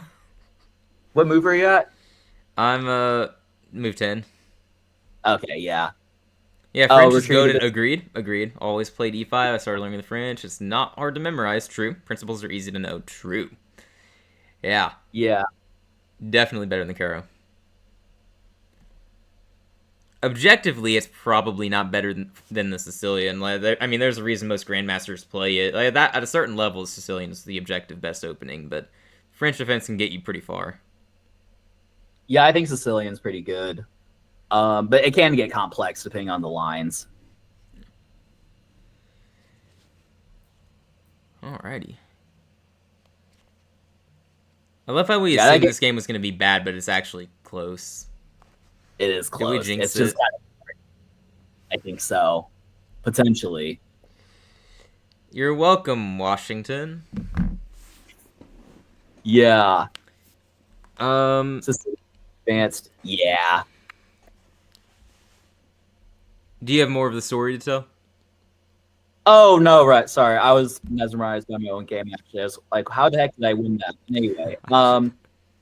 Basically I beat that guy and like I think that was round 5. And then to close out, and he just casually just drew 2000s. Which I don't know if those games are documented. Hopefully they are, or it's like somewhere accessible. But I just remember like the 6th round was like a very stressful Banco, I believe. And like I played the whole like F4 E5, just try to like crack open, but like he just kind of escaped. So I think I was pressing that game definitely. Then round 7, it was like an E4, E5, I think. I was up a pawn actually in the end game, but I agreed to draw in a I think it was a drawn rook end game, but like looking back, I should have played it out. I think I was tired. I was just like, yeah, I'm fine with draw. Like my deed here is done. But Yeah. if I had been able to grind that out though, like who knows what I would probably would have placed like 5th or 4th or something like that. That would be crazy. That would have been even crazier. Yeah. That was my that's my insanity run in chess. And so at the end, I tied for 6th, but got the 11th place trophy. Oh, that's pretty cool. That's pretty cool.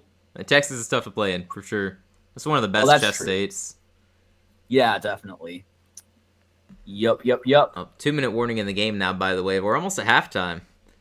In Husker Nation, I said I'd answer your question, so I'm going to do that now. How did you play against players that were just awful, 300 to 400 rated players that you were way better than? Sometimes I struggle beating those guys because I have a bad habit of fling down to my competition. Yeah, I have that habit too. Had it, still have it. Sometimes. Though I just played my best. I just try to play the best move available. I didn't really change my approach for low rated players back then. Sometimes I do now with my preparation. But in general, I would just play whatever I thought was the best move and approach it that way, and it tended to work out pretty well. And sometimes those players were what their rating said. As time went on, that stopped being the case, especially after COVID. It seemed like everyone was underrated, and no one's rating was actually what it said it was. So you do have to go in with that mindset sometimes and just expect them to be better than their rating, because their rating does not tell the full story. If you can find them online, that's a better depiction of how strong they are. So, yeah. Right.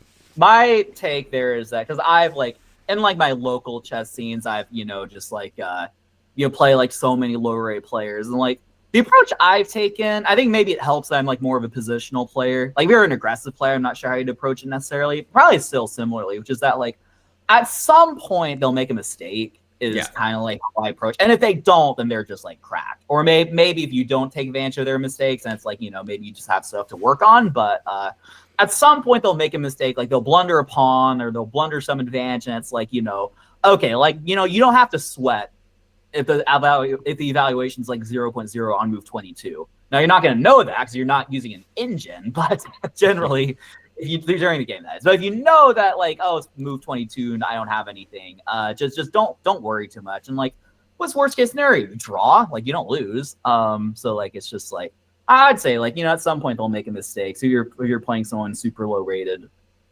Yeah. And there's some times where, because I know at some point they're probably going to make a mistake, I will try to be looking for moves that I feel like a player at their perceived level is likely to slip up. If I make a certain move, I think they'll probably make the mistake. Sometimes that's worked for me. But I also am careful with that because I can judge it based on how they're playing in that specific game against me, because that'll tell me how strong they probably are.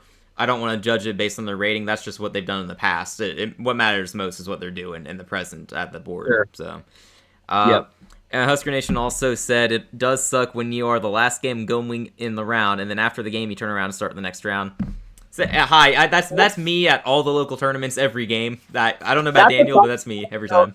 I used to love being the last game because I would love the attention of like everyone watching. Now I absolutely despise it. Like when it's like if I'm at the last game, I'm like, really? And then the next game just starts. Like that's the worst feeling. There have been a couple of times where I liked it because of the attention, so you're not alone there. Only because it was in a cool moment. That's the only reason. If you're winning, and it's like, and there's been some moments looking back. Like I remember this tournament, like I had to like grind out a queen in game where I was up a pawn, and like I did end up winning, and everyone watched. Like looking back, that was a really cool moment. But generally in the thick of it, I'm just like not. I just don't enjoy it. Yeah, I don't want to be the last one playing in a game just because it's exhausting. Right. Yeah. But I do know some of my coolest swindles have happened as one of the last games or the last game going on with a crowd of people around. So I can have all the witnesses there going, he just pulled this off. How did he do this? This was so cool. Yeah. Like that's cool. I'm not like, it's not like I get a big head from it or anything. It's just like, this is kind of a cool moment like you see from at the top level of the game sometimes, if that makes any sense. It's nowhere comparable, but it's like same vibes somehow.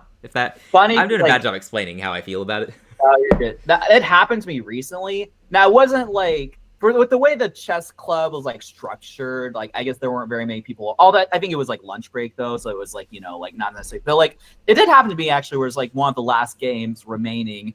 But my friend was watching as well because we both basically traveled from Waco. It's like this Austin tournament. But he was like watching, so he would have been a witness. But like.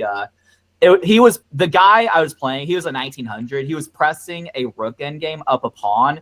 It was like the type of endgame like I should have been drawn. They got some tricks, and then like might have been winning. I wasn't exactly sure, but he got so tense, and his time was also running low. My time was low as well, but I was just playing automatic moves. And then like at some point, he just hung his rook. Like good grief. I forget. Like I think he put his rook on the wrong square. And then by like naturally at first he like tried to take it back, but then we both knew like he had to play the move, and like with my friend watching, like it would have been like like yeah, you have to move that, but he was a good sport about it.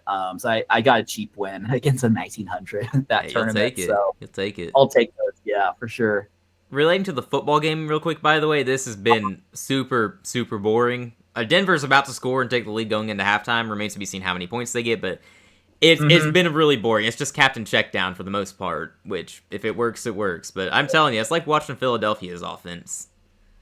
I mean, if you're a Bronco fan, I know we have a resident Bronco fan in our server. If you're a Bronco fan, shout out to you. But no complaints if you're a Broncos fan, as long as you win, right? If you're a Commanders fan, I'm sorry. Just be glad the game is close. Your role in the season is to play spoiler for other teams if possible. That's about it. That's true, yeah. The fact, though, that Denver currently only has 6 points in this game is, well, it tells you all you need to know about their offense. Washington's defense is not good.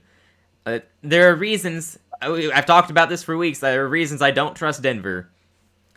I don't see this team going on a playoff run. I mean, they seem a little bit inconsistent. They beat up a lot of bad teams, and they showed the playoff picture there. We're just one game. We're basically the leaders of the clubhouse in the hunt. So very exciting stuff. Hopefully we can I mean, it's funny, like we're so back, we're so in contention and everything, but like I don't think we've ever been in the playoff picture that I remember. Like maybe for a moment after we beat Buffalo, we were I was gonna say I think you were there last week. Oh really? Oh, I mean, they had Miami in the graphics a week ago, so you were definitely on there.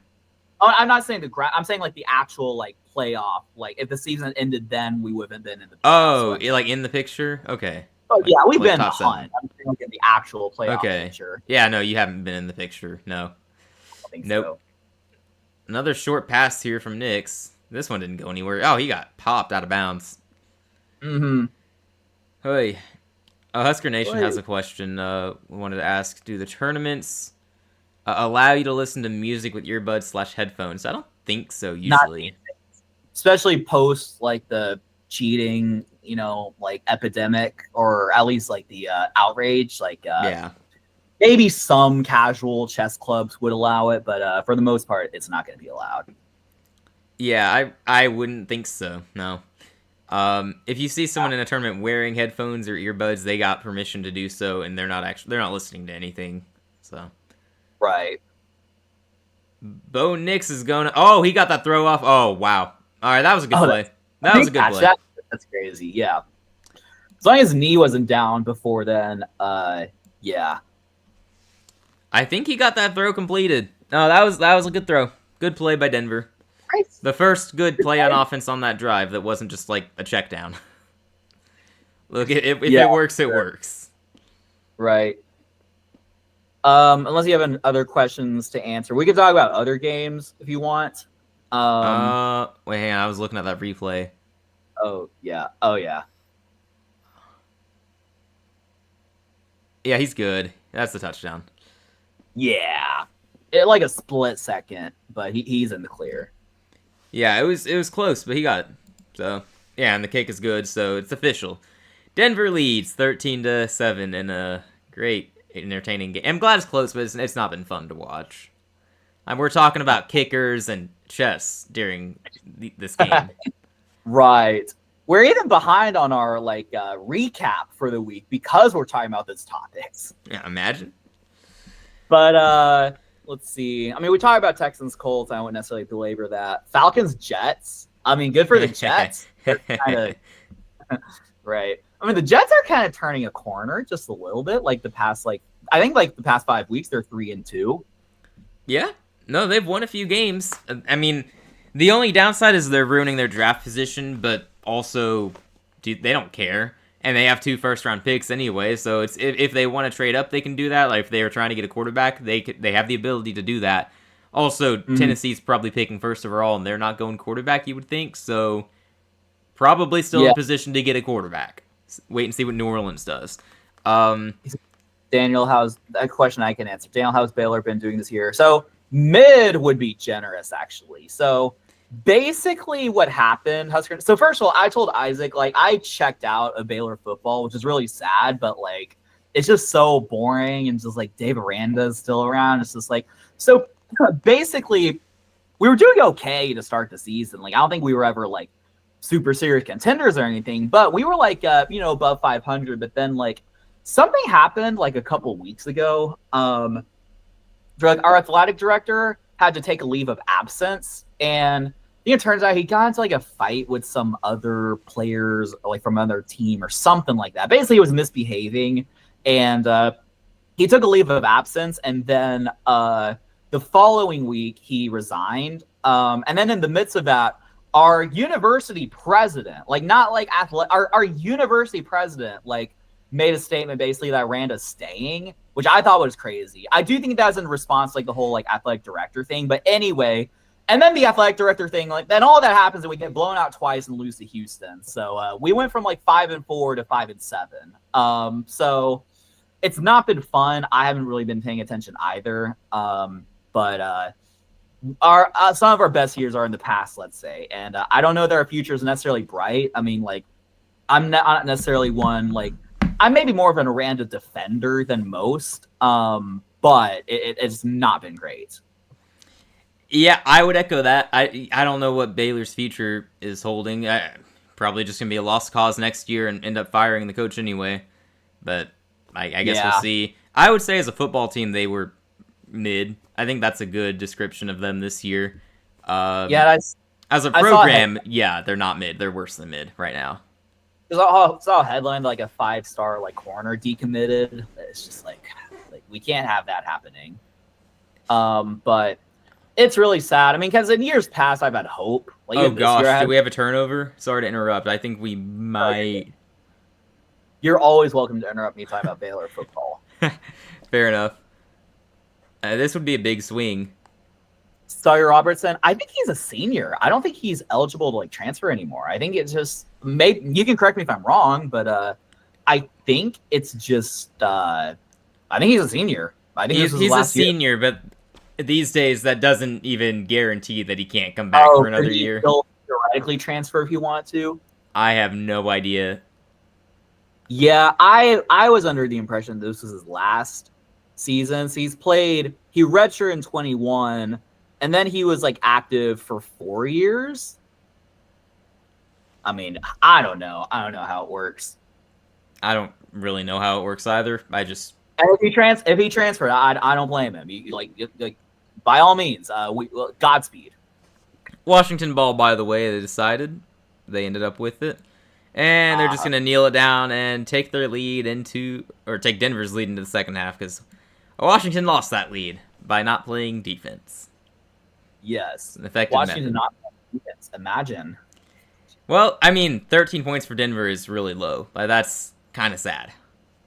Mm-hmm. I would have expected better, but also 13 points might be enough to win them the game. So it probably doesn't matter. I'm sorry, Washington. It's rough. It's rough right now. Well, football games. I think we talked about Jets versus Falcons. I don't know who's necessarily home. I don't really. I mean, a little bit. Jets were at home. Falcons choked again. I don't know how Raheem Morris still has a job. They're gonna fire him at the end of the year at the latest. So, I don't understand Atlanta, dude. They got so much talent. I know Kirk Cousins is playing quarterback for them, but it's not like Michael Penix was doing that great anyway.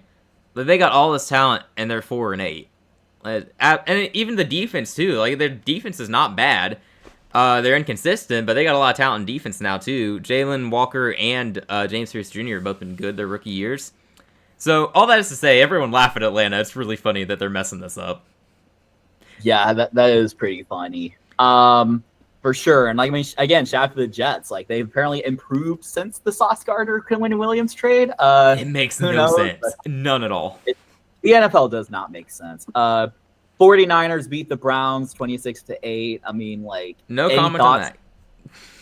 I mean, what was Shedeur Sanders' stats? I am curious. From the one Browns fan that we interact with, he said Shedeur was fine in the first half, not too good in the second half, I believe is what he said.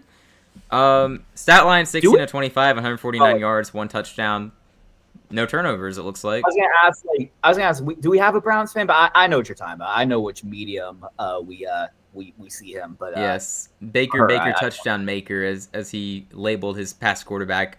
If only Baker stayed in Cleveland, they'd be a playoff team this year. Honestly, maybe. Jags beating Titans 25-3. I did have the realization, like, if Tennessee gets the 1 overall pick again, then, like, something like 4 of the last 6 1 overall picks will have been, like, from the AFC South. And that's just the Jackson Titans. So that's so sad. Like, so sad. Sad. We're going to get there later in the year, quite possibly, because looking at their schedule, they could beat the Saints at home. Maybe they upset the Jags in Week 18. Probably not, based on how they went. But I guess they could beat the Browns, too. Anyway, I wonder if they go 1-16 and we have discussions about them drafting another quarterback. Like, they have a new regime there, new coach, and Cam Ward's not their guy, and they decide to get a new quarterback. I don't think so. My understanding has been, like, Cam Ward's not really been the problem, which, I mean, they have, like, many problems. So it's like, you know, I don't necessarily. I mean, maybe he's not playing well statistically, but also it's hard to play well statistically when you have, like, when you're throwing to, like, you know. My counterpoint, just to play this side of it, is Will Levis was literally better as the Tennessee Titans quarterback than Cam Ward has been this year. And you can say that he's got fewer weapons. I don't even think that's the case. Like, I think Ward actually has more weapons with the rookies they drafted. I have to look at the statistics. I mean, you could convince me of that. I'm not exactly sure, but Levis probably had more egregious turnovers. Well, yeah, he probably had more memeable plays, but every single week. It would be like, I do think it is maybe rarer than we realize for a guy to be drafted like in the top 10 and then just move the next year. Like, I only remember Josh Rosen. But that's the precedent. There's some of, like, they've been on the team for a couple of years and they've had to move on, but just, like, literally the next year, like, that's it. That's kind of unprecedented.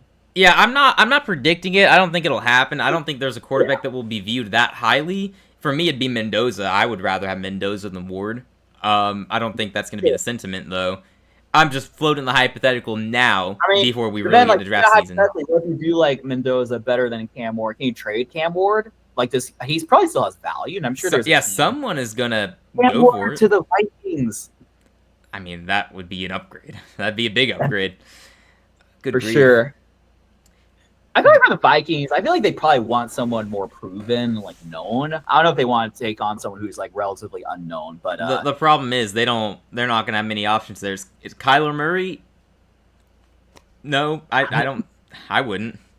He's proven, not proven to be like some Hall of Famer, but he can function. Mm-hmm. Yeah, Brock Purdy, Mac Jones, those feel like better fits coming from San Francisco. Husker Nation says Dave Canales for Coach of the Year. I wish, but Ben Johnson exists. Mike Vrabel exists. Shane Steichen probably won't win it, but he's also in the running. Am I missing anyone there? Canales should have absolutely be in consideration, but if we keep this up, that is. But I mean, even I don't know. Like I know he's not going to win. Like Mike McDonald should be like somewhere up there. I think. Sure. Yeah, that's fair. If they get the 1 seed, I feel like that'd be absolutely if they get the 1 seed. Right, but Bucks Cardinals. I know you watched the tail end of that. You wanna express your disappointment for the Cardinals not pulling through? I mean, it's just the predictable thing. I don't think it would have mattered anyway for us. Like, we get into the playoffs if we sweep Tampa, and it was probably going to be that way regardless. Unless Tampa drops their next 2 games, I guess, or if they drop the next one and then a game to Miami later this year, we probably have to sweep them. So it's disappointing that my rivals didn't lose, but also we control our own destiny, so it's probably fine. I don't know. It didn't seem like there was anything notable in that game, I guess. It's good that Baker was able to play. Bucky Irving was able to play for the first time in a long time, and they still only won by 3 points. Uh-huh. I'm not afraid of Tampa. I don't know about y'all, but I'm not afraid of Tampa. As you shouldn't be. Okay, then I guess we have the Thanksgiving games, unless I missed one. I guess you've talked about Texans Colts. I think that's been discussed. I think that's been discussed. And nothing else warrants really digging into. Right. Okay. Thanksgiving. Oh, I guess we have Black Friday. The Bears game. Again, you're welcome, Chicago Bears fans. We gifted y'all the 1 seed. You guys had to win 9 games to get there, but we helped out. So great. Yeah. You know what I'm kind of rooting for, by the way? I don't know if I've expressed this yet, but there's a scenario where we win the NFC South, and the Bears lose to the Packers in that divisional race and end up getting the 5 seed, and we host the Bears in a playoff game. That's what I'm rooting for. Yeah. That would be such a fun matchup. Yeah, because I'm cool with Bears fans. I think Bears fans are cool with us. I don't know how most Panthers fans feel at the moment. I think they go back and forth, honestly. But I'm cool with them. I'd love that matchup. One of us is going to be happy. And if we're going to lose to someone in the playoffs, I don't want it to be someone boring like Philadelphia, or the Rams getting revenge, or the Packers boringly getting revenge in a 3-point win by neither team gets to 20 points. Let it be a fun game with Ben Johnson against Dave Canales. Yeah, definitely. Let's have the game decide who won the trade. They won the trade. It's not even a debate. The decider, right? Yeah. Like exactly. If somebody has to win the trade, they won it. But if we can all agree to let a playoff game decide it, sign me up for that.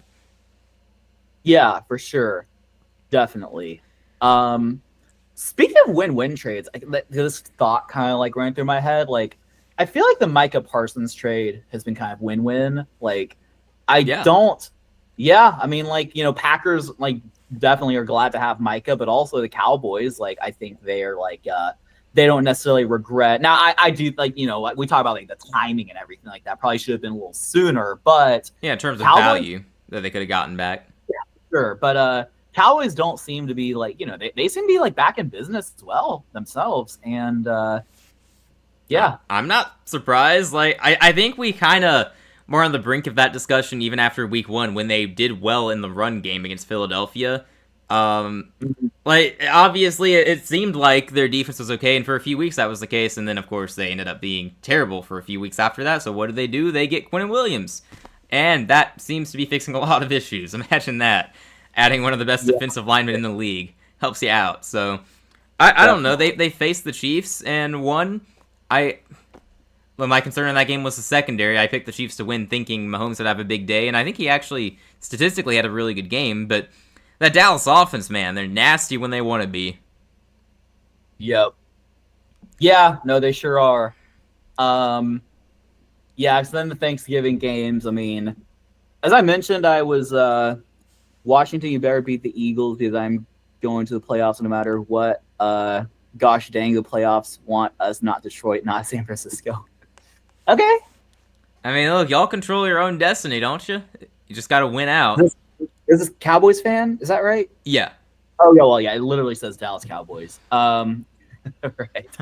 Yes. Yeah, I can understand that sentiment. I mean, you need bad teams to beat good teams. I know what that's like. Yeah, it's not fun. I would have loved for the Titans to have beaten the Jags today, but that was just not happening. Yeah, I mean, Washington could actually pull an upset there because, their main problem has been a lack of a defense, and Philadelphia's problem is they don't want to play offense. So, have Jaden Daniels return for a game or two against Philadelphia. Maybe they could steal one. They already got a loss to the Giants, so they're capable of losing to their lesser rivals in the division. It's possible. Like I said earlier, Washington's role is to play spoiler if they're able to. For sure.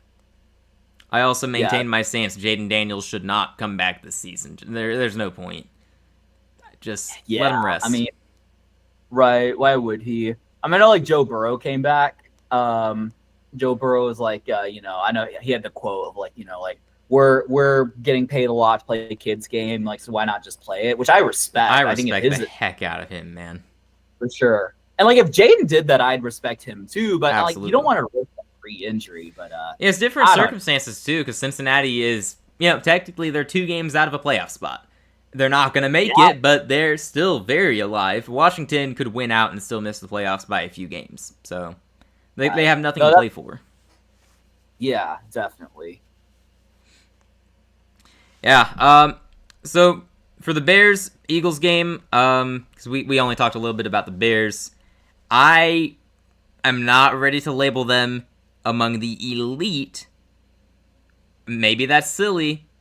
I'm not going to do it after one win. It's sort of like if you were to watch the Patriots beat the Bills like they did earlier in the season and then declare that they're the best in the AFC. Technically, you would have been correct because I don't think they've lost since then, but we also don't fully trust them either. It's kind of similar. They're the same team. Yeah, I still think the Bears have a lot to prove. I would agree with you there. Yeah, but the thing is, as well, we can't trust anyone in the NFC. So at the same time, we don't trust them. But why not the Bears? They get the Packers next week. The Packers are favored by 6 at home. The Bears, we already were kind of thinking they would split with Green Bay. I don't know. There's a good chance they win that division. Green Bay having a tougher schedule the rest of the way, I believe. We'll see. Chicago, a great win today. Or not today, sorry. Friday. Great win Friday. Great win today, too. You got the 1 seed for now. So I guess that's true. When they played Detroit in week 2, they lost by 31 points. That still exists on the schedule. But at the same time, this is a young team that's been growing and getting better throughout the year. So I would like to believe in this team. But the one impressive result they have is that 9-point win over Philadelphia. So hopefully that ends up saying more about the Bears than the Eagles, I suppose, if you're a Bears fan. But it may just also be like the Bears are playing well, but it's not saying they're elite. It's a good team playing well against a team that is currently reeling. Because that's what Philadelphia feels like. They're reeling right now. They sure are reeling. And I think it was just a few weeks ago I was saying, hey, they're still, the team to beat in the NFC. Their record's really good, but at some point it's going to catch up to them, right? Yeah. So back-to-back losses have hurt them pretty badly. Yeah, definitely. Yeah, but the rest of the schedule, they'll be favored. The one game I could see them being an underdog in would be at Buffalo, and that's only because it's at Buffalo. It'll be in December too, so probably a very freezing cold game. They could be upset by the Commanders. There is no chance that the Raiders beat them in Philadelphia. Sirianni might be fired by the fans on the spot if that were to happen. So, Right. jeez. If Philadelphia loses next week to the Chargers on Monday night, then we can panic in terms of that lead in the division. Then we can talk about them actually collapsing. Because for now, I don't see it. So for Philadelphia, for the regular season, I'm not worried. For the playoffs, it's just what I've always thought. They're probably going one and done. Well, not always thought. That's actually a recent stance of mine. I shouldn't say always. I had them in the NFC Championship game like 2 weeks ago. Just like recent development. Yeah, I see what you're saying. Yeah. So we'll see. That's still a very complete team overall if the offense ever decides that they like scoring points. They might. You never know. So we'll see. But for now, they certainly look rough. For sure. Yeah. Any thoughts on the Thanksgiving games? Sadly, I couldn't watch most of them, but Packers won, right? Yeah, Packers won. Yeah, Packers swept the Lions this year, which I know they're both kind of inconsistent and underperforming, but I don't. Oh, so why am I moving the ball? It's Washington ball here. Sorry, I was updating the graphic. I think that's still very impressive to sweep a good Lions team, and I think Green Bay is definitely in the driver's seat to win that division. They're 2 games ahead of the Lions now, and they swept the Lions. So, well, I guess they're 1.5 games ahead because of the tie. Yeah. The Lions have a tough schedule still. I'm going to pull it up. I know they play the Rams. I think it's in LA. Oh, big play Washington across midfield. Good stuff. The Lions play Dallas on... Oh, they play Thursday. Dude, we might want to do that game, honestly. We'll have to talk about that later. What game is that? Cowboys-Lions. Oh, that's this coming Thursday. Yeah. You know what? I think there's a chance I could do that. Oh, sweet. Well, I'll look into it.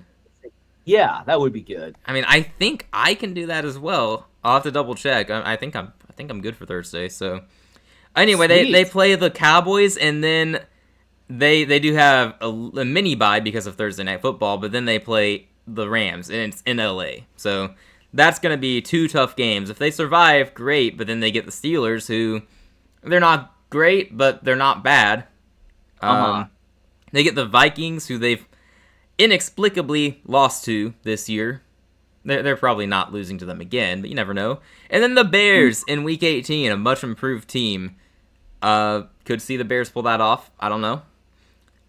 So I think the Lions are done in that divisional race. Is what I'm saying. They could win out, go 12-5, and that would be their path to winning it. I think that's what they'd have to do. I mean, yeah, it seems like a tough road ahead, and they're competing with 2 teams. It's just it's be pretty difficult. Yeah, and then we look at the Packers. They get the Bears in a pivotal game next week, and then they get the Broncos, which, watching Denver tonight, well, let's say we won't be watching that game. Just no thank you. That's going to be a dreadful game. The score might actually be 13-10 at the end. Whoever makes more field goals wins. So It's in Denver. We'll see how that goes. Denver will probably be due for a loss at that point. Then they get the Bears again. They get the Ravens. They get the Packers. Or not Packers. Wow, yeah, Packers play the Packers. They get the Vikings in Week 18. So you would think they'll probably beat Chicago once. They'll probably beat the Vikings in Week 18. So they have 2 more wins coming their way. And then we'll see how the games against Denver and Baltimore go. I feel like the Packers have a pretty decent chance to win that division right now.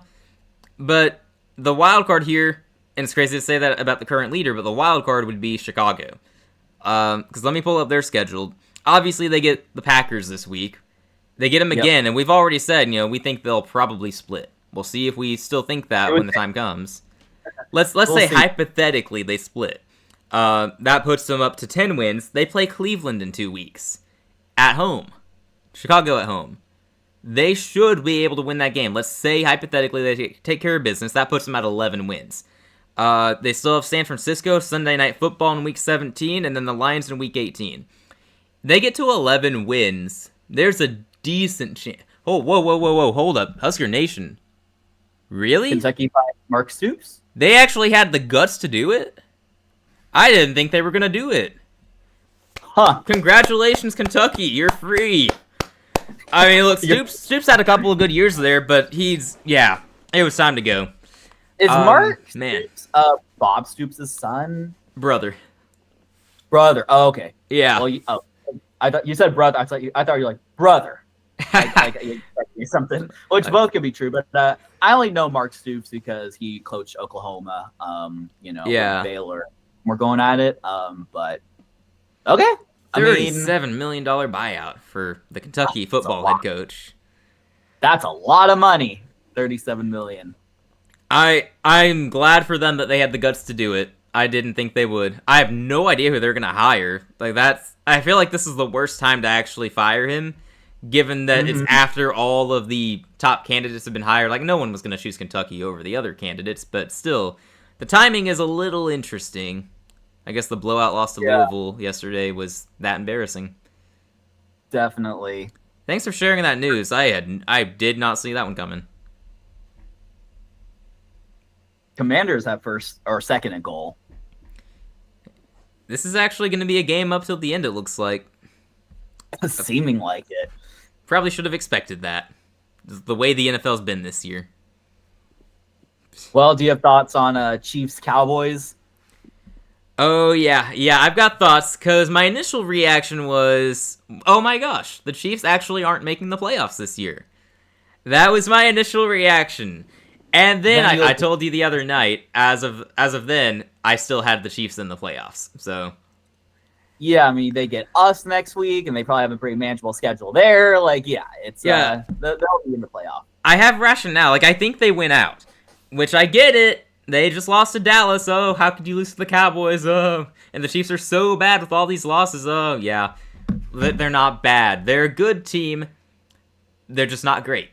That's what it seems to be this year. They're just not great. They don't have that it factor, or, the refs, depending on where you stand on that, in years past, is what they've had. They don't have it this year. But their upcoming schedule, they get Houston. That's going to be tough. Super tough. They get them at home, though. Houston's due for a loss. Honestly, like, you're coming off huge wins. Oh my gosh. Yep. Holy crap, did he catch that? Is that Treylon Burks? It's... No way. Oh my gosh. It's been a minute since I've seen that name. Let's see that replay. Oh my gosh, what a catch. He went up and snagged that. Oh my... Post route, one-handed. Wow. I mean, I'll take that. It's a boring game. Like, that's fun to watch. This ain't boring anymore. Holy crap. He mossed Moss. Look at that. Oh, yeah. That's absolutely crazy. Oh, my gosh. Y'all got to go find that play that we just witnessed. That is sickening. Treylon Burks, of all people, making one of the better catches you'll see. We've had a couple of really amazing catches today. Puka Nacua had a really insane one-hander against us as well.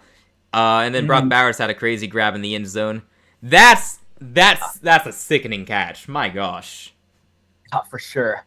That might be better than the Puka catch earlier. Absolutely crazy. Wow. Thank goodness we were on for this, huh? Turned out to be the right decision. That's true. We stuck on so far.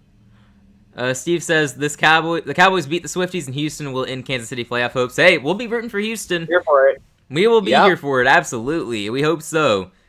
Personally, I'm taking the team at home there. Yeah, back on this train of thought. They have 2 games remaining against the Titans and Raiders. Those are the only away games they have. Is anyone picking the Titans or Raiders to beat the Chiefs? I don't care how much you hate them. Right. They get Yeah, like, the Chiefs don't have a bad loss yet. So, like, I don't think they're going to struggle with those teams. They get the Chargers, wounded, bruised, and battered, at home. They'll probably have a good matchup there, you would think. They get Denver in the rematch at home. I would be pretty surprised if this Denver team managed to sweep the Chiefs. And they pulled off in Arrowhead. But personally, I think Kansas City wins the rematch. That's going to be a Christmas game. Interesting. If they beat Houston this week, I think they'll win out. It kind of hinges on that, though. So you guys can really put the dagger in their playoff hopes. Hopefully you do. But personally, I've still got them winning out.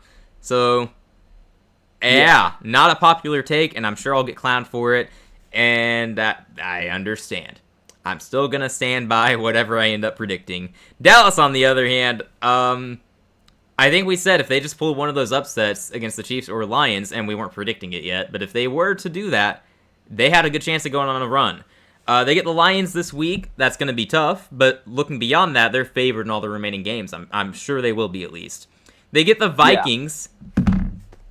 Yeah, Dallas's problem is their secondary. I'm sure 9 is going to be the guy who exploits it. Yeah, sure. Right, totally. 9 interceptions, maybe. We got the Commanders. I'm pretty sure Dallas should be able to beat the Commanders again. Probably score 40 on them again. You got the Giants. That's the game I would worry the most about since the Giants are feisty. I think they should be able to go on the road and beat the Giants in Week 18. You got that Chargers game, though. I don't know who's going to be favored, but Dallas is at home for that one, and I'm probably taking the home team. So after the game against the Lions, I currently would favor Dallas in the 4 after that, which puts them at 10 wins. If that's how it goes. They would be 10-6-1. I don't know if that gets you into the playoffs in the NFC this year. It could be that tie actually gets you in over 10-7 teams. We'll see. Yeah. You might need 11 wins, though. I'm not sure. So it's possible Dallas actually has to win out, but there is a chance they end up with 10 wins and they get into the playoffs. Because they upset the Chiefs. That is very much in play now. They upset the Eagles and Chiefs back-to-back. They're very alive. Yes. Oh, they are so alive. And like I was saying like last week, like imagine if the Cowboys had beat both Super Bowl teams like back-to-back. And sure enough, they just actually did it. Absolutely crazy. But no, they're really going off. And I mean, their defense has improved, it seems like. And like CeeDee Lamb and George Pickens are just like, they're both. I know CeeDee Lamb's maybe having a little bit of a down year, but they're both balling, which is like really fun to see. But I'm going to say that is the best receiver duo in the NFL. I don't know if anyone said it yet, but I think that's the best duo. Mm-hmm. Yeah, it's definitely up there for sure. You could argue for the Rams with Devontae and Puka, but take away Devontae's end zone touchdowns every week, and you probably don't view it quite as well as you view the Cowboys duo. Right. Not to discredit Devontae, of course. I'm just saying that's primarily where he's contributing this year. Yeah, so you take away the touchdowns, it's not been as productive. Yeah, you'd rather have Dallas as wide receiver too than if they keep showing the Treylon Burks touchdown. I think the announcers are mesmerized by it too. Like, unbelievable. Yeah. If you guys listening have not seen the Treylon Burks touchdown yet, go find it right now. Like you could close the stream, go find it elsewhere on YouTube. It was an insane play. You got to see it. Yes. Football for Fun approves of this message. Yeah. But yes, absolutely crazy. I can't believe it's Treylon Burks. I forgot about him. Oh, me too. I forgot he was on the Commanders. Yeah, it just kind of disappeared there. He had a good play or two a few weeks ago, and then got injured, and that was just the last I heard of him. Right. And then, of course, like, why do I blink and, like, Washington has the lead now? Like, what is this game? Treylon Burks with the catch of... Hey, you could argue for catch of the year. I said that about a catch earlier today, though, so... Yeah, that's true. A lot of crazy catches today. Yeah, seriously. Did you have any thoughts on the Thanksgiving games? I know you didn't really get to watch them as closely. Yeah, I couldn't really watch as much as I wanted to. But, like, I mean... Results-wise, I thought, they were all surprising. I mean, like, I was surprised to see the Packers beat the Lions. Just kind of outplayed them, honestly, is what it seemed like. I see that Bo Nix run, just kind of, it's got first down, some change. And, like, I was happy to see the Cowboys win because it kind of, like, jeopardizes the Chiefs' chance of making the playoffs. But, as you said, they're still as much in the thick of it. And, like, I'm not going to count them out, really, until they're mathematically eliminated. So, they'll probably beat us next week, and then like they'll be alive, and then they'll be in the playoffs somehow, and then make a run. But I'm hoping that doesn't happen. But and then the Bengals. I mean, I guess the question about that is like, are we concerned about the Ravens? Like they only scored 14. Oh yeah, I forgot to even talk about my concern for them. Yeah. that was the team I was most disappointed in on Thursday. For sure. Because in an AFC full of teams I don't trust, I decided to place my trust recently in the Ravens, thinking their defense is playing well, and that offense is bound to be clicking at some point. Well, they couldn't click against Cincinnati. What does that tell you? My goodness. So yeah.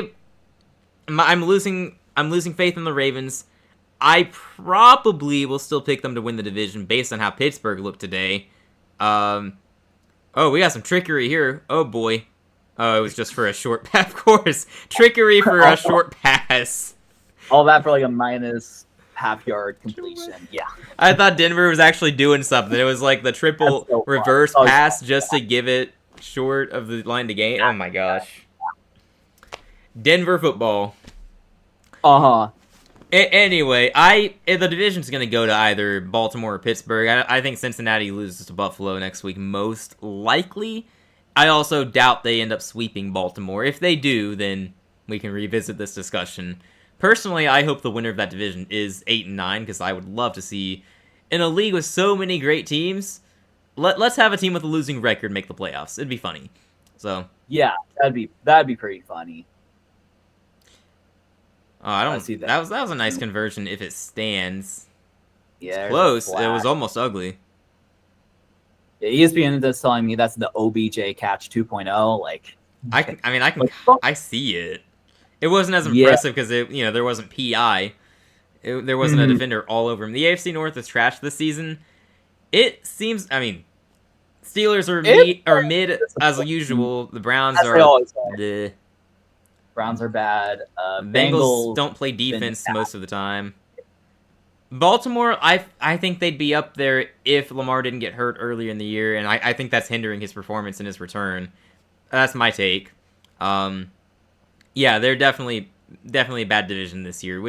Can you believe that? Like, if you said that preseason, who would have believed you? Yeah, I know, absolutely crazy. But holding on Denver on that first down conversion, so that's gonna go to 3rd and long. It's gonna go back, yeah. I'm gonna take an intermission about like maybe 2-3 minutes, and then if you want, when we get back, I can do my updated season predictions. Yes, I want those. Let's do it. Good. All right. See you in a second. Alrighty. Yeah. Steve, you said earlier, my mind can't handle seeing Panthers win against LA and Washington beat Denver in the same week Denver will win. Yeah, I would tend to agree. I don't see Denver losing this game, but... Oh, there we go. Deep completion there to a receiver who's just all alone on an island. No one wanted to guard him there. Yeah, Denver's probably going to win this game. We're just glad that it's even close, because we were expecting a blowout. So, yeah. Good for Washington, I guess, for keeping it close, but... It's not going to matter, most likely. Guess we'll see. Denver's got the ball at the Washington 29-yard line now. Bo Nix looking to throw, and it's another short throw. Like, this isn't even fun to talk about, honestly. Like, we're just... Almost every play is a short pass from Bo Nix to a receiver running a short route. If it works, it works. I just feel like I'm watching Philadelphia play, though. But do what you gotta do to get points. I get it. Lamar's performance against the Bengals is just masterpiece. Yep. We could go with that. No, I was surprised by how poorly Lamar played. The 5 turnovers in that game overall was a big surprise. The offense only putting up 14 points against that Bengals defense, which we had said previously they were playing better, but they shouldn't have been able to do that. I mean, good grief. Yeah, I'm disappointed because I've been hyping up the Ravens since the offseason. It's a team I really liked. And then as the season played out, I was disappointed, and they fell to 1-5, and I said, I don't care, they're going to win that division.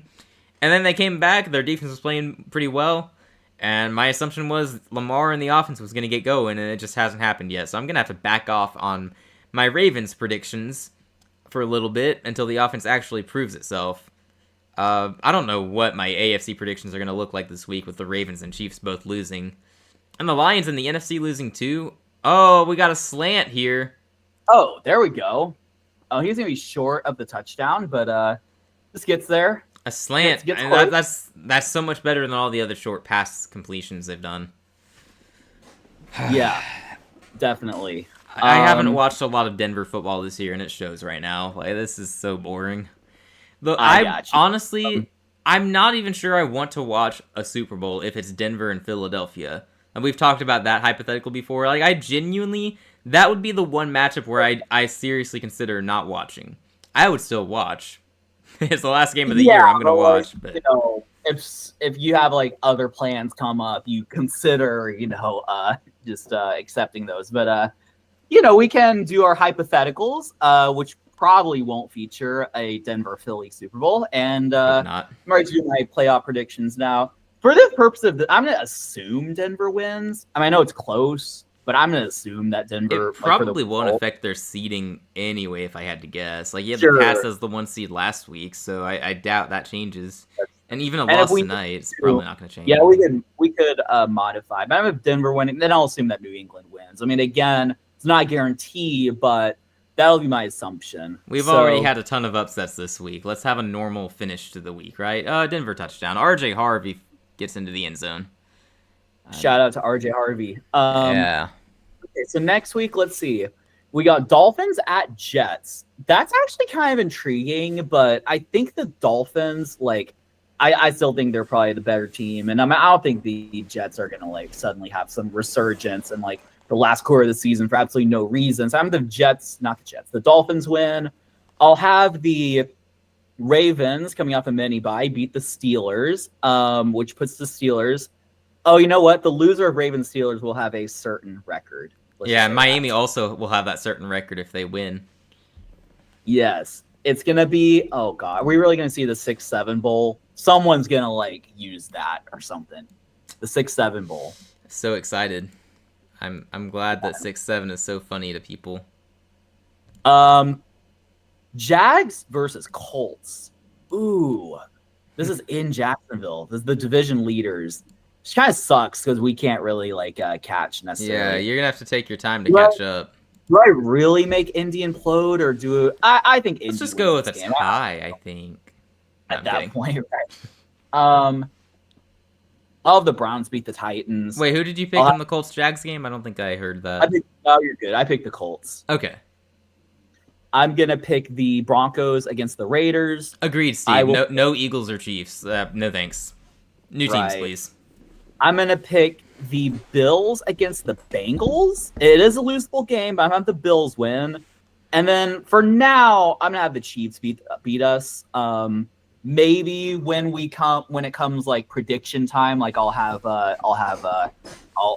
talk myself into having us win, but I'm gonna have the Chiefs win. I think that's the most logical result.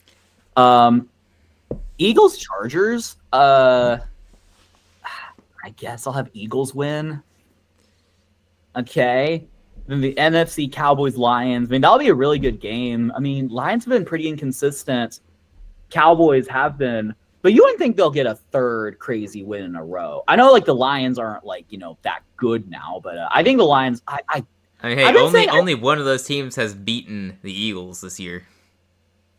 True. I'll have the Lions win. I think they'll bounce back. Lions are at home too, right? So they will have that advantage, I guess. I'll have Green Bay. Hang on. Wait. I'm just, in case you missed it, Amon-Ra's likely out for that game. I don't know if that affects your decision. Just pointing it out. I just noticed that. I just think the Lions. I tend to think they'll get figured out, but so far I've not been proven to be. That's not been proven. Yeah, it's how many teams have we said that about and been wrong so far? These guys are running out of time, man. Yeah, for sure. I'll have the Lions win the game. I'll have the Packers beat the Bears. I'll have Washington beat 9. I'll have the Seahawks win against the Falcons. I'll have the Bucks win against the Saints, and I'll have the Rams win against the Cardinals. Oh, so nothing really so painful rooting for the Saints next week. Yeah, nothing really crazy, I would say there. I'll try to sprinkle in a couple upsets here. Yeah, Chargers at Chiefs. I'll have the Chiefs win. Ravens at Bengals. This is week 15, by the way. They play again 2 weeks later. Yeah. Did I have a Bengals sweep for absolutely no reason? Wouldn't that be wild? You know what? Let's do... No, I think the Ravens would win that game. And then I'll pick an upset here. I'll have Buffalo get revenge on New England, actually. So they're only a game back now. I'll have Jacksonville beat the New York Jets. I'll have Pittsburgh beat Miami. I'll have us beat Arizona, as we should. I'll have the Bears win against Cleveland. Philly win against the Raiders. All the 49ers win against Tennessee. Not a lot of upsets, but also like I'm just picking like the safe result here. Seahawks beat the Colts, I'm pretty sure. And then I'll have Packers at Broncos. Let me think about that one, actually. Packers at Broncos. Yeah, that's going to be a gross game. Yeah, I think I'm going to have the Packers kind of slug it out, honestly. Yeah. Which Denver will be 11-2 by then, I think is what we're saying. They're 11-3. Or 11-2 going into the game, yes. Right. Let's see. I'll have the we'll do it. Let's do an upset here. I'll have the Falcons beat the Bucks, actually, for no real reason. But, yes. Yes. We'll do Commanders Giants. I'll have Giants win because it's fun. True. Lions at the Rams. I'll have the Rams win that one. Then Lions. But they lost to the poverty Panthers today. Right. I think they'll bounce back. I would think. We'll see. Yeah. Maybe they'll lose next week to the Seahawks. I'll have y'all beat the Saints. Y'all are just too good for me to disrespect. And I'll have the Cowboys beat 9. So 9 is 4-10. Makes sense. Yep. All right, so standings going to week 16. We have the Broncos 1 seed, Patriots 2 seed, Colts 3 seed, Ravens 4 seed, then 5 Buffalo, 6 Jacksonville, 7 that would be the LA Chargers, followed by the Chiefs and the Texans. Uh-huh. Then the NFC is going to be LA 1 seed, Green Bay 2 seed, Philly 3 seed, Bucks 4 seed, Seahawks 5 seed, 49ers 6 seed, and the 7 seed Bears. The Bears go from 1 seed to 7 seed just like that. That's insane. That's how deep the NFC is this year. Just ridiculous. Sure is. Followed closely by the Panthers and the Lions and the Cowboys. Okay. There are 10 playoff teams in the NFC this year. Like, genuinely, 10 playoff teams. There are. Right. There definitely are. All the Chiefs beat the Titans. I'm not predicting an upset in Tennessee. I will have Patriots at Ravens. I'm doing upset, and maybe I have the Patriots skidding. I don't know, because I just had them lose to the Bills. I'll have them lose to the Ravens. All right. Ravens are desperate. They need to kind of make sure to put that division on lock, and it's in Baltimore. Lamar Jackson. I think I'm gonna have a little upset here. And Steve says I don't believe Atlanta can beat anybody right now, especially Bucks, even without Baker. Atlanta did beat someone last week. They're not that far removed from a win. But yeah, Atlanta's terrible, and I'm enjoying it. So, right, I'd be content if they lost out. Definitely. Now, do I have Cleveland upset Buffalo? It's actually kind of intriguing. No, that would be funny. Buffalo win that game. So Buffalo's tied for the division lead, but Patriots still hold the tie. Division record gives it to him because Buffalo has a loss to Miami. Right, that's true. I will have Denver beat Jacksonville. I'll have Houston beat the Raiders. I will have all of Cincinnati beat Miami. It is in Miami, but with Joe Burrow back, I assume they'll have a little bit of an improved record. I will have Dallas beat the Chargers, I think. Quentin Williams is going to have a big day against them. Yeah, I think he will. And then I will have the Jets beat the Saints. I'll have Lions versus Steelers is interesting. So let's make sure that I can still get Mike Tomlin to his winning record. I'll Although I don't know if that game, we'll make sure that game against Baltimore is meaningless. If not, I'll just have them win anyway. I'll have the Lions win that game. Or maybe, no, I'm going to change my mind. I'll have the Steelers upset, actually. I think the Lions are faltering a little bit. Steelers upset the... Oh, you're going to have the Lions missing the playoffs. Potentially.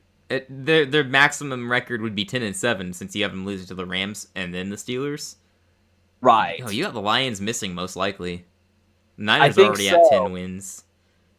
I mean, let me make sure. Let me see how I got there. So, like, Lions just lost to the Packers. They would beat the Cowboys and they lose to the Rams and Steelers. I mean, yeah, that might. I mean, it's so tight. Like, it might happen.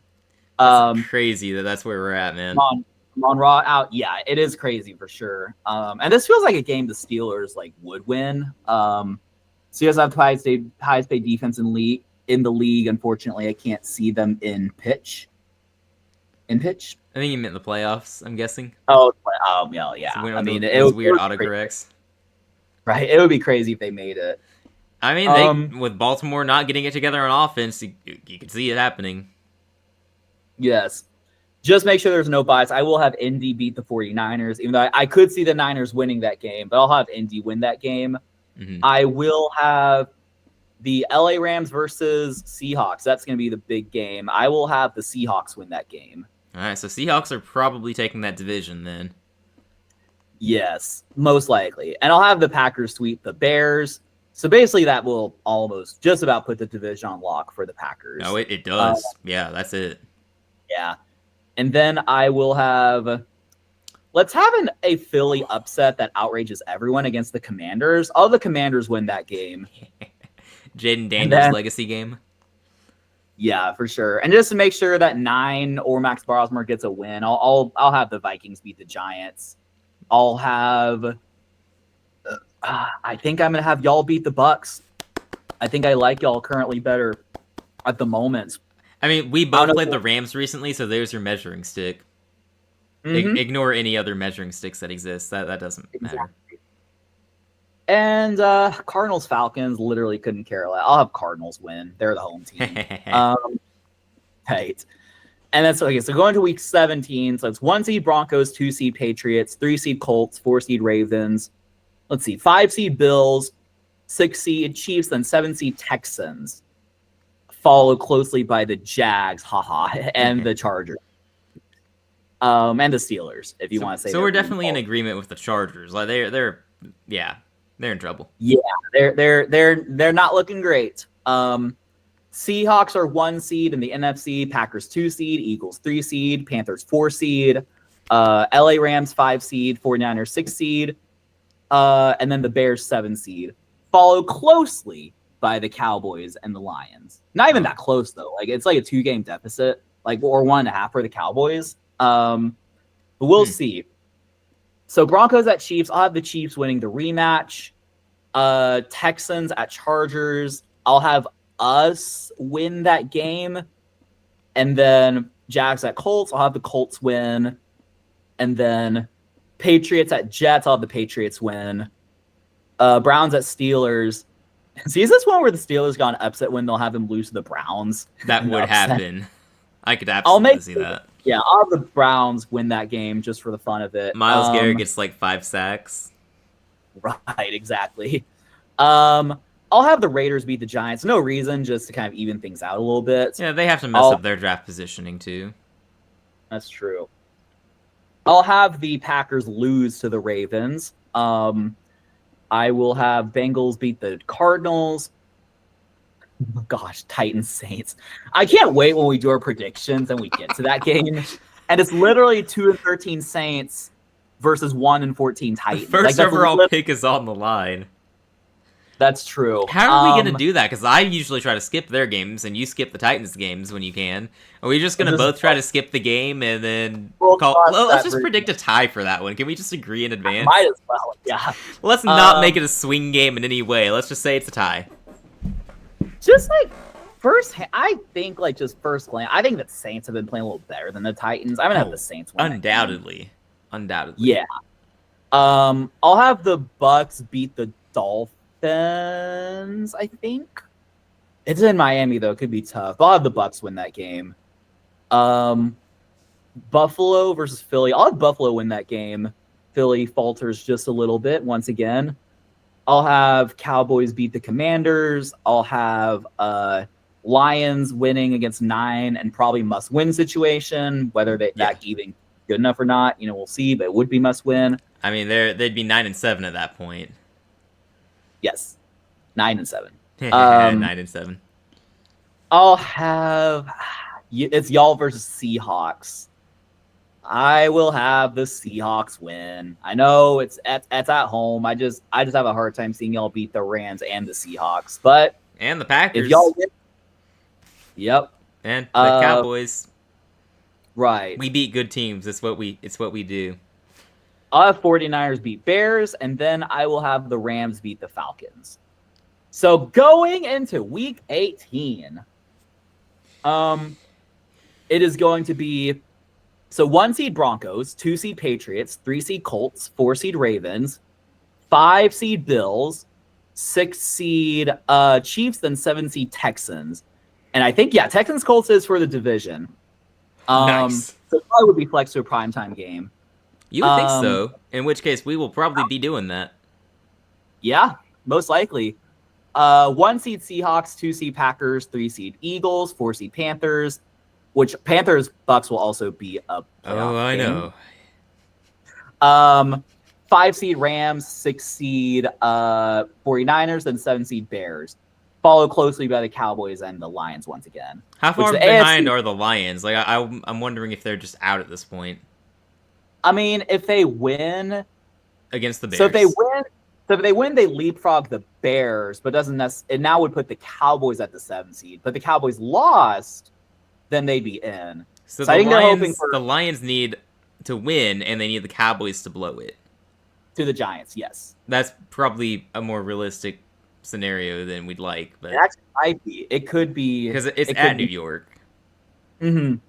That's true. Cowboys could totally... Are Cowboys out of it? It seems like Cowboys are out of it. I mean, they're in if the Bears win, right? No.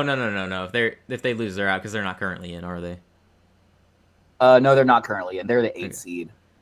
Yeah. So they need a win, and they need the Bears to lose. Cowboys could. I guess if Bears lost and Cowboys won, they could get in. Yeah. Okay, interesting. So let's see. Are the 49ers just locked in at this point?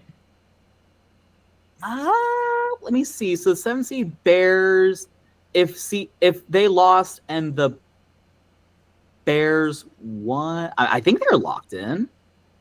They have the tiebreak over the Bears if that matters. Right. If the LA Rams lost, well, LA is like a game ahead or 2 games or 1 game ahead of them. Wait, 49ers win, LA loses. I mean, they could leapfrog LA, but that's just taken from 6 to 5 seed apparently. Well, the Niners play Seattle as well, so that's a tough way to end the year. Right, that's true. The Rams get the Cardinals. The Rams aren't losing to Arizona, you would think. Not in Week 18. No, you wouldn't think. Just trying to see. So in the AFC, I think 1 through 3 seeds are obviously playing for something. The Ravens should be playing for something because unless they somehow don't have the tie break, like if the Colts lose, are the Ravens locked in at 4 seed? That'd be kind of weird. I guess with the Indy, Ravens might not be playing for anything. Which in that case, I'll just have the Steelers win that game. So I just got that out of the way. Chiefs winning against the Broncos, not the Broncos. The Raiders. I'll have the. I might do a Chargers upset actually in Week 18. Broncos have the 1 seed on the line. I'll have the Chargers upset actually. So the Chargers sweep the Broncos this year. I guess so. Dang. I don't remember that first game, but yeah, it was like week 2, I think. Yeah. I will have us win the division against Indianapolis. You might as well. Then I'll have Cincy beat Cleveland. I'll have Buffalo beat New York, which puts Buffalo currently at the 1 seed. Or what if the Patriots win? Then the Patriots win the division. Well, yeah, I hadn't selected the Patriots game. But yes, they would be tied at 13-4, but the Patriots would have the 1 seed. Which I'll have the Patriots being the Jets. Not the Jets, the Dolphins. And then Titans, Jags. So the Jags win, are they in? Not really, actually. At 10-7, they wouldn't be in. No, because you got the Chiefs ahead of them, and the Texans and Colts are ahead Right. of them. Jags Exactly. are out Well, at this point. well, let's have Jags win because it's funny for a 10-7 team to miss the playoffs. So True. So in the AFC would be 1 seed Patriots, 2 seed Broncos, 3 seed Texans, 4 seed Ravens, 5 seed Bills, 6 seed Chiefs. Oh my gosh, if that happens. And then 7 seed Colts. On the NFC, let's see what's going on. I also have LA win the game against Arizona. Yep. Seahawks 49ers.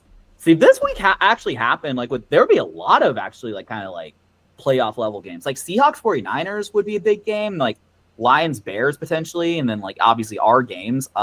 Yeah. Anyway, I'll have that's tough. The Niners won in week 1 if that helps at all. Yeah, I'll have the Seahawks win. Okay. I think I'll have the Seahawks win, lock up that division.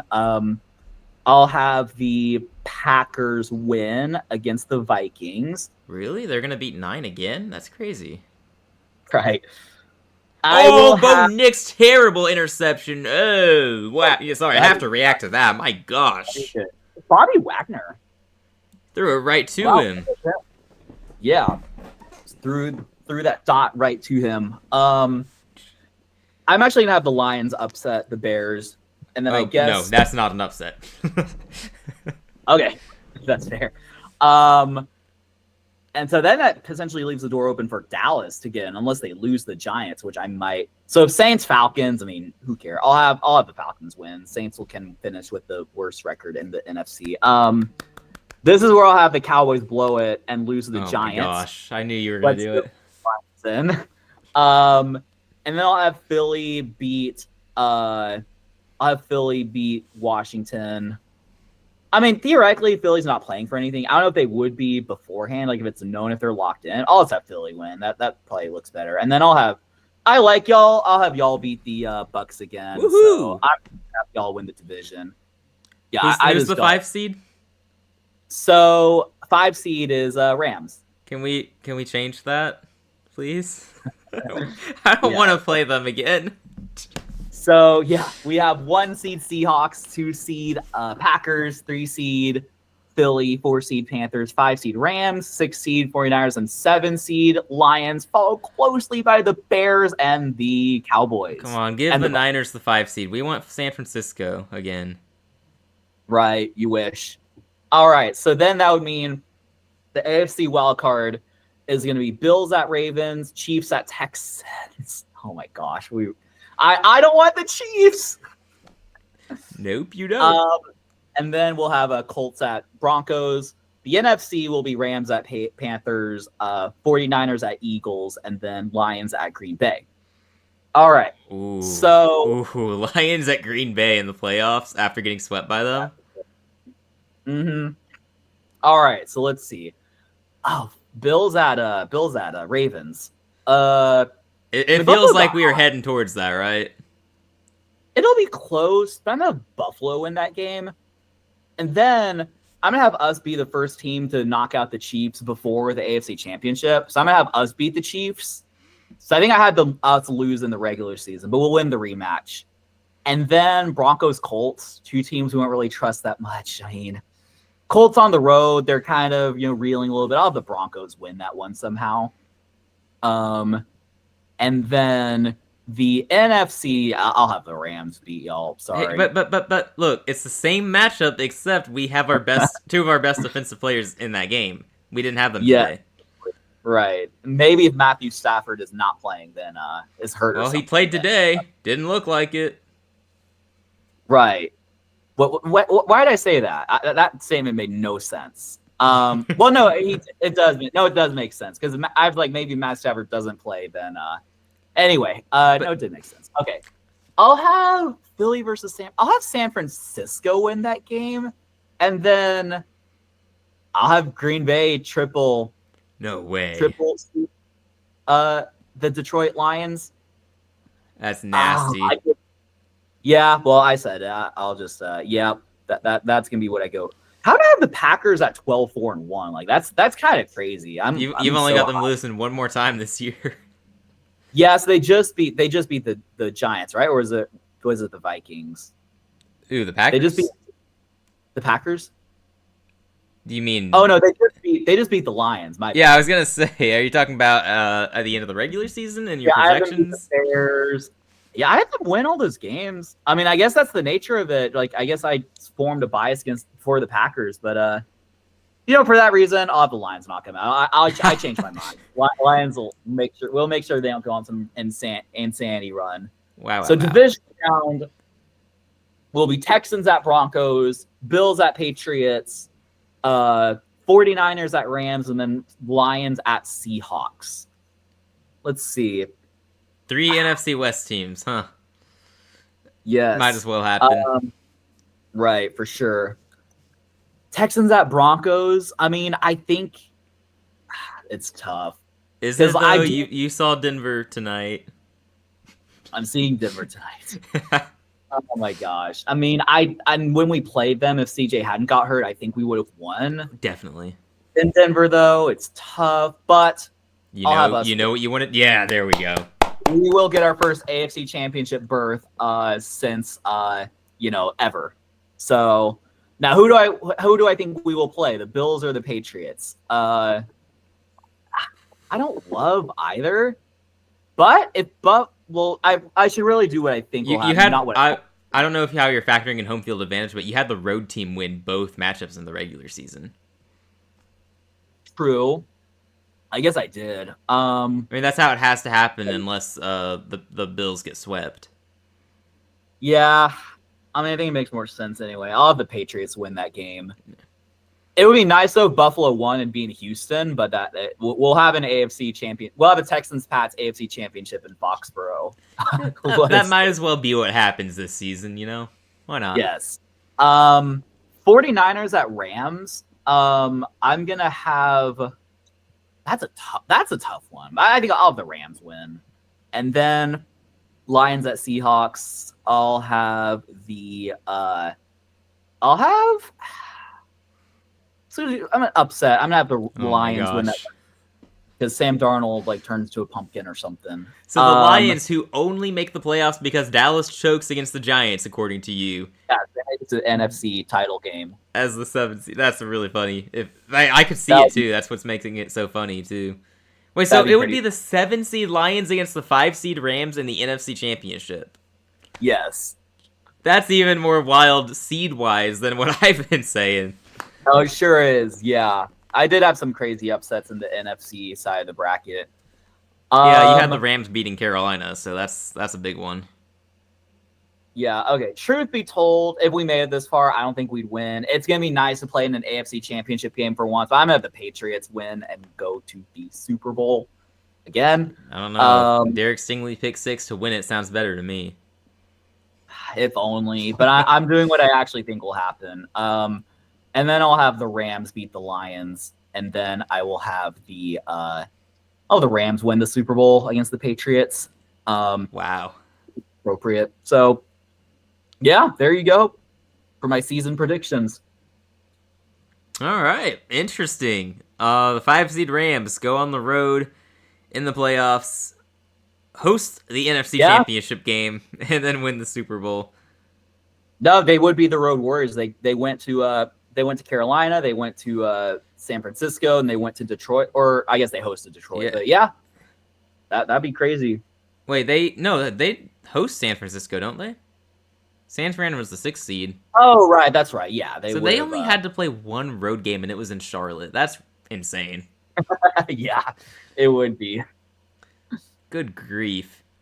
I mean, that would be fairly similar to Tom Brady winning it with the Bucks, because they were the 5 seed when he did that. They went on the road at least one time. Tougher path there, because they didn't have all the upsets helping them out in that regard. Right. But that could be how Stafford goes out, I guess. That's true. Yeah. Well, I mean, personally, I would love to see, if we don't win it, I would love to see another Matthew Stafford, Super Bowl victory. That'd be amazing. No, I'm not against it. I think it's going to be Bryce Young. No.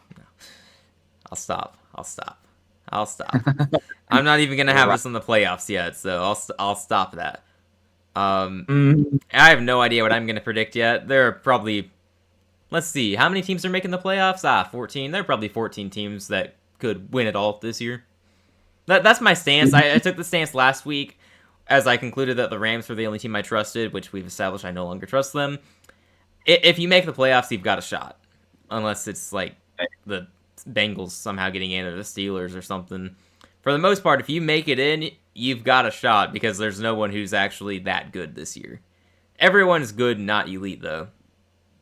So Yeah, that's true. It is such a weird year, and it's just like I feel like in years past we've said that like, oh, Nix, what are you doing?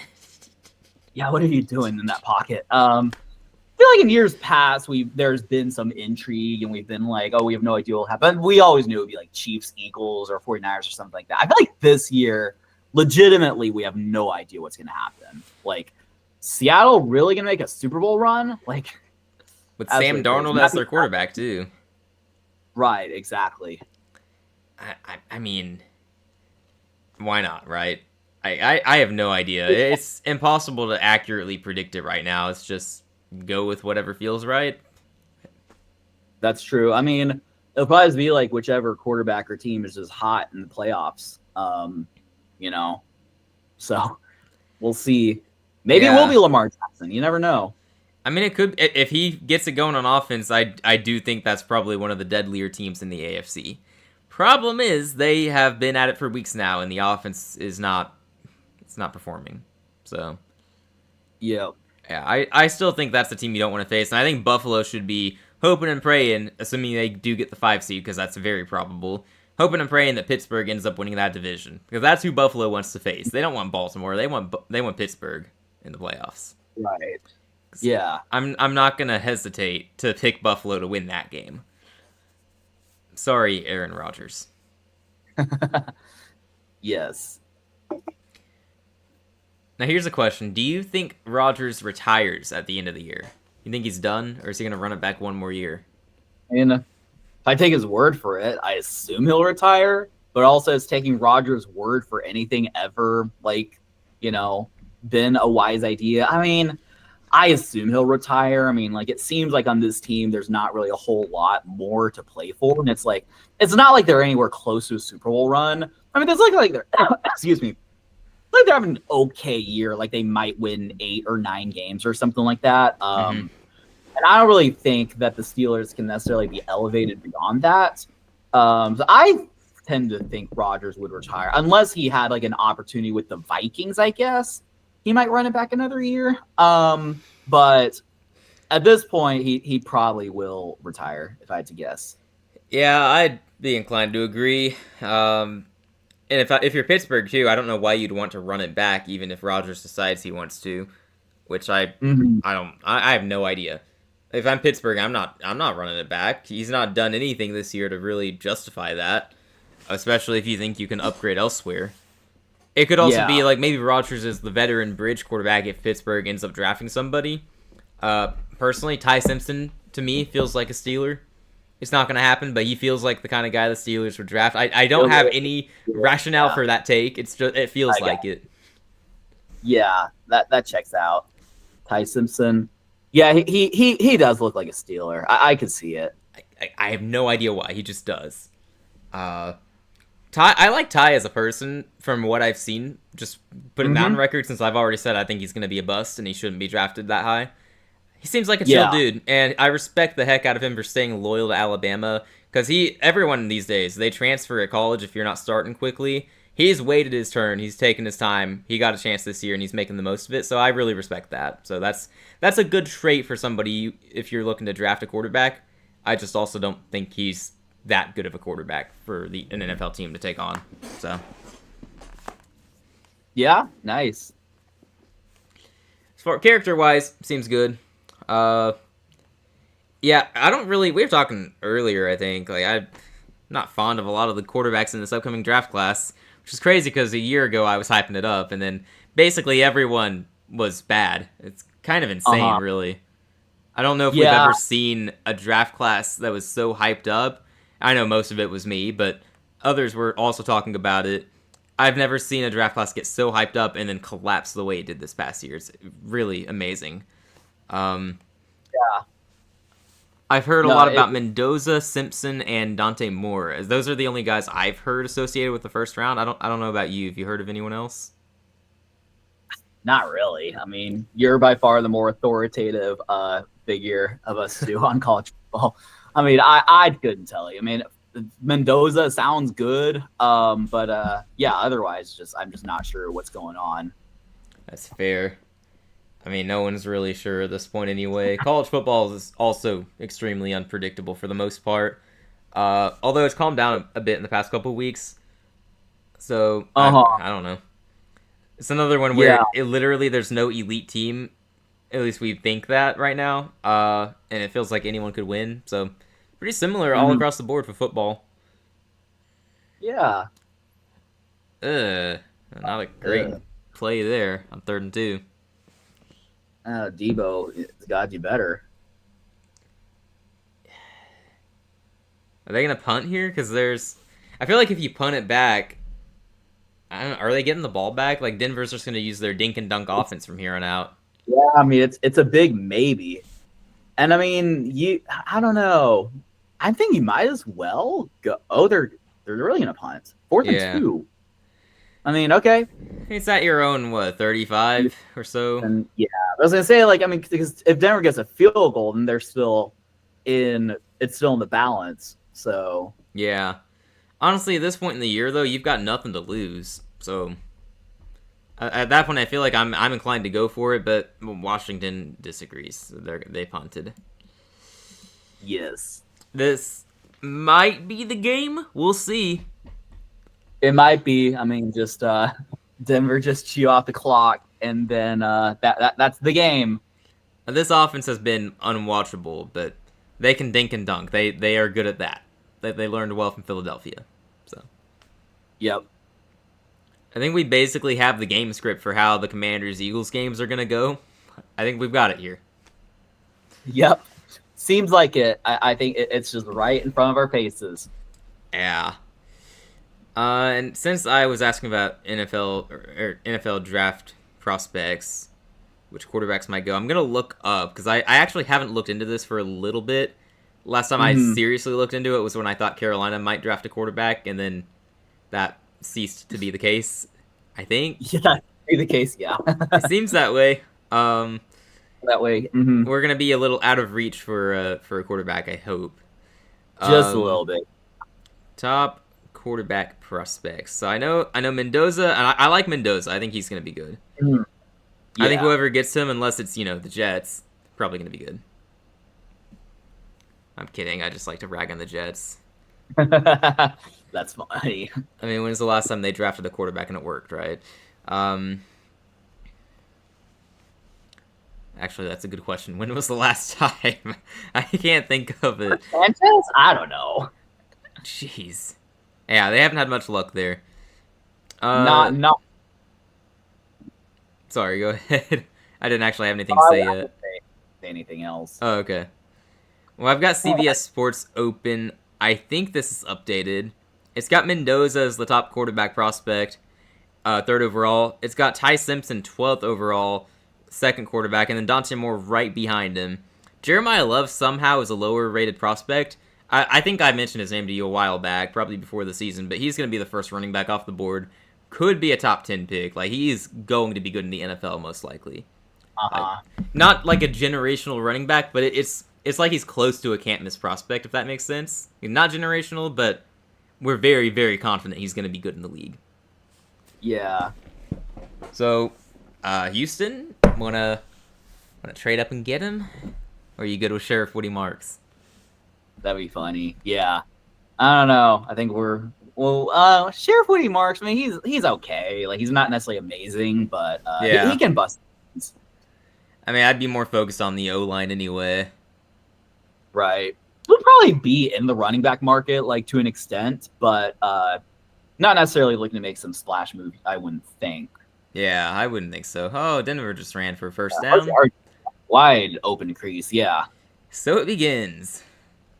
Yes. All right. I'm just going to keep scrolling till I see another quarterback. I'm I'm in the 50s now. So All right.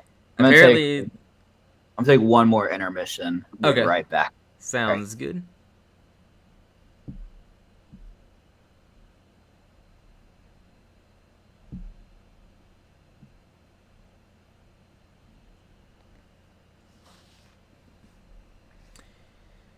All right, we got 8 minutes left in this game, by the way, for anyone listening.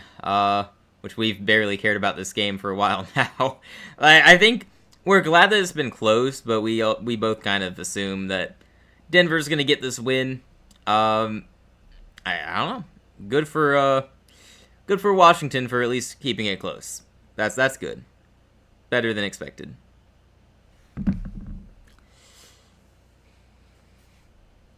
Yep. This would be a pretty bad loss if Denver somehow blows it. Like, they got the 3-point lead plenty of time, and Washington's offense, you don't think, is going to go down and win them this game. Hypothetically, though, if Denver drops this game, that is tough. That would be pretty embarrassing. Oh, stuffed on 2nd and 10. Actually, no, Washington refused to tackle him, so he ended up spinning for a few yards. That tracks. Yeah, of course they would just, like they're not content for just stuffing him.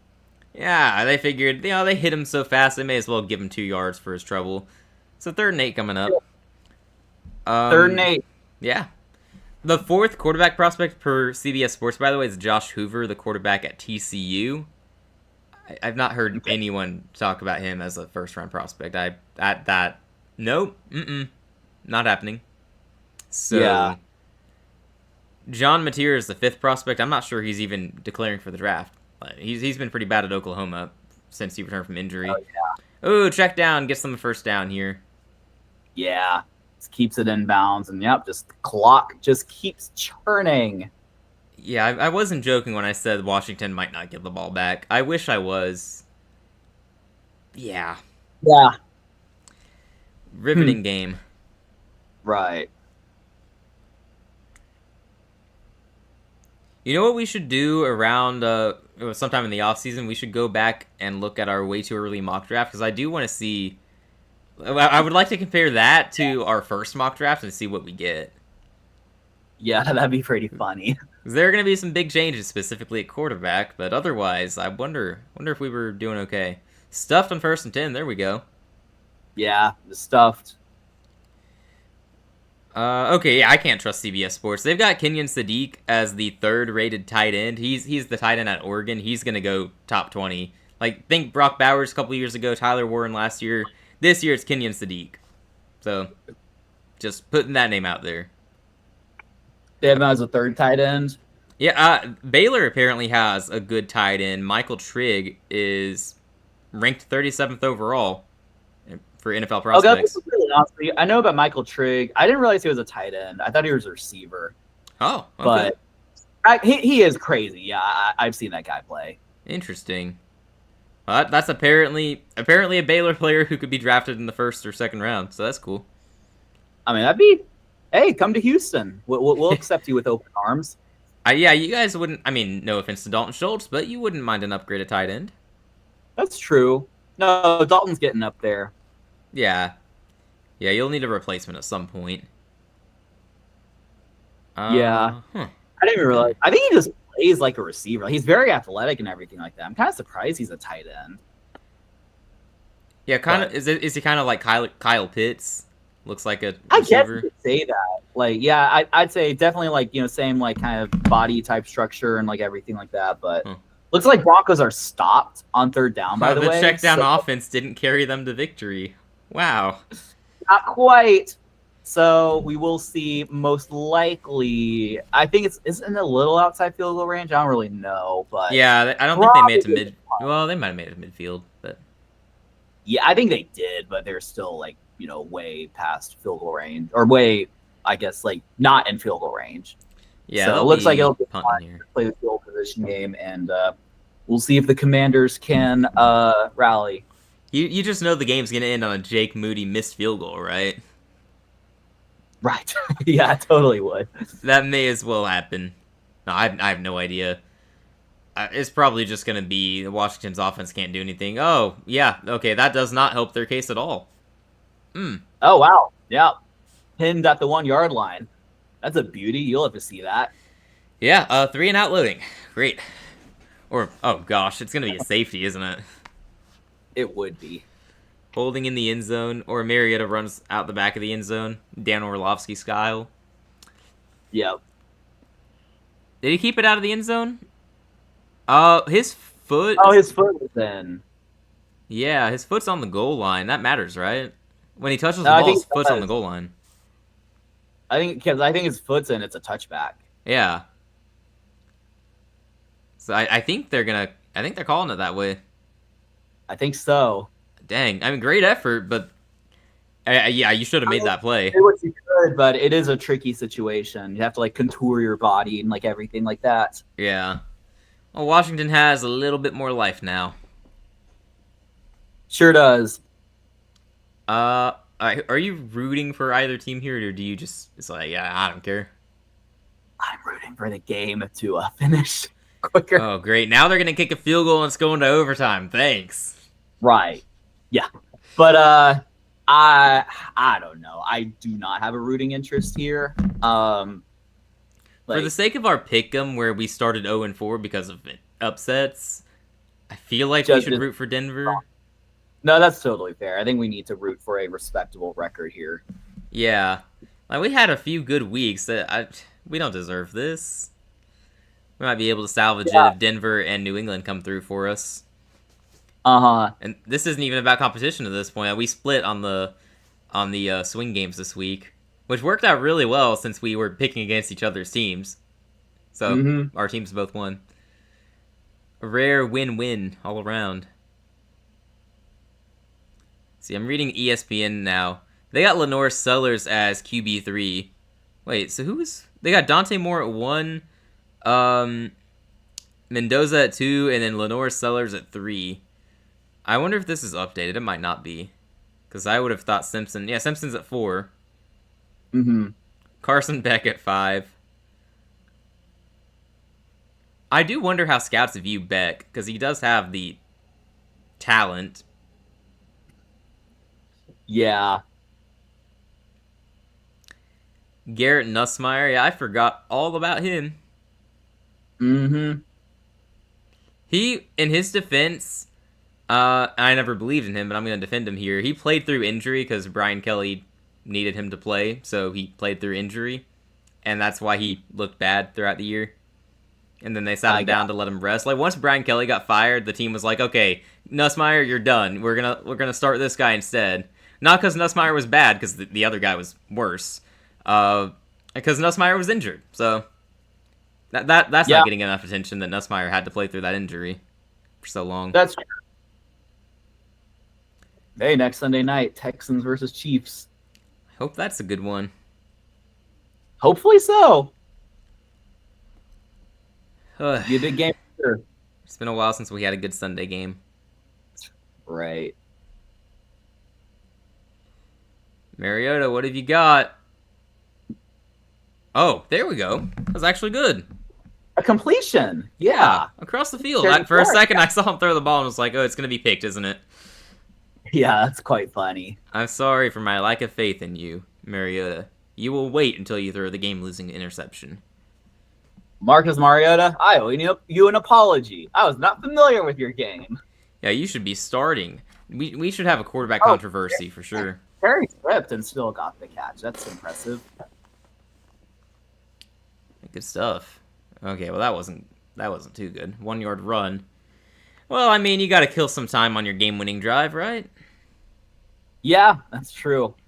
Don't want to leave Denver's electric offense too much time to win the game. Got Jake Moody up for the game-winning kick.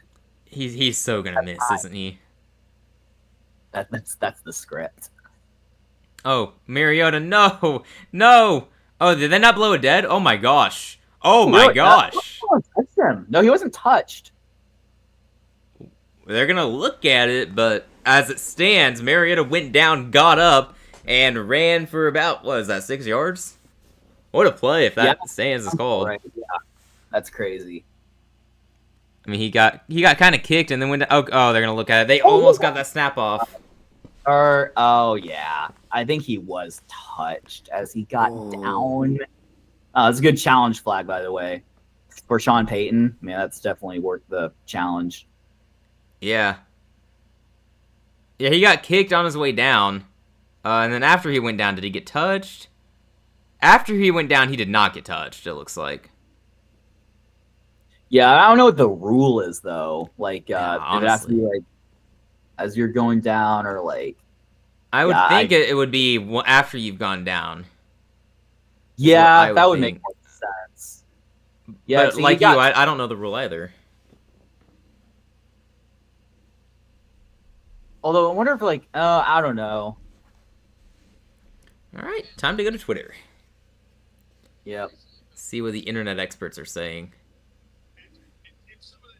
Yeah.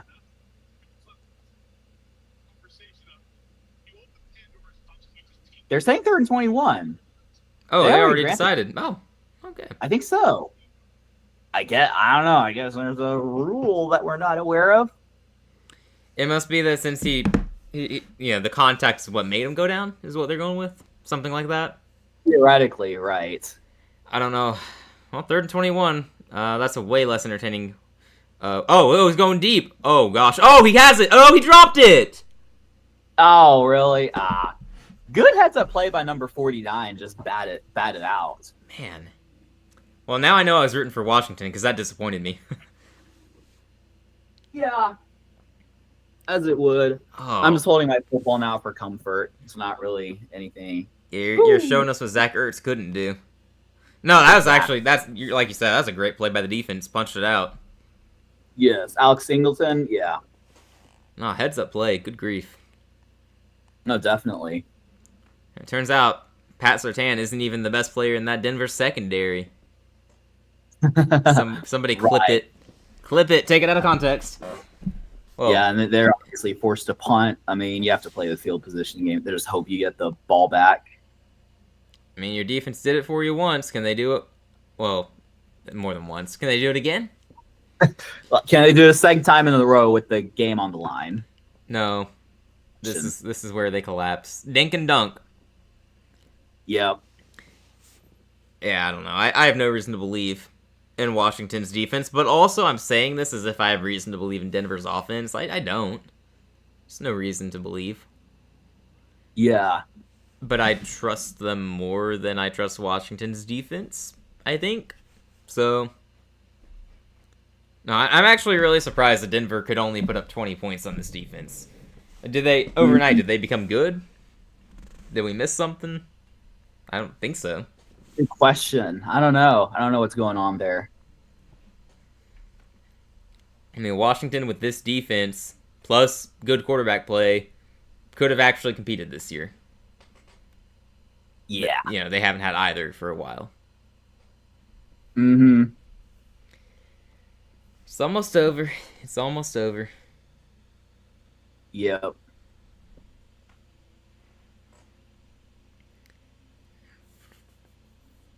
Again, I ask the NFL, why did they not flex this out?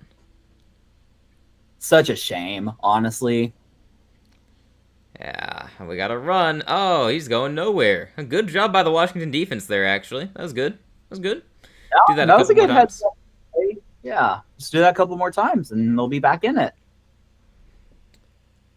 And Washington, of note, does have 3 timeouts left and the 2-minute warning on their side, so they have a lot of life here.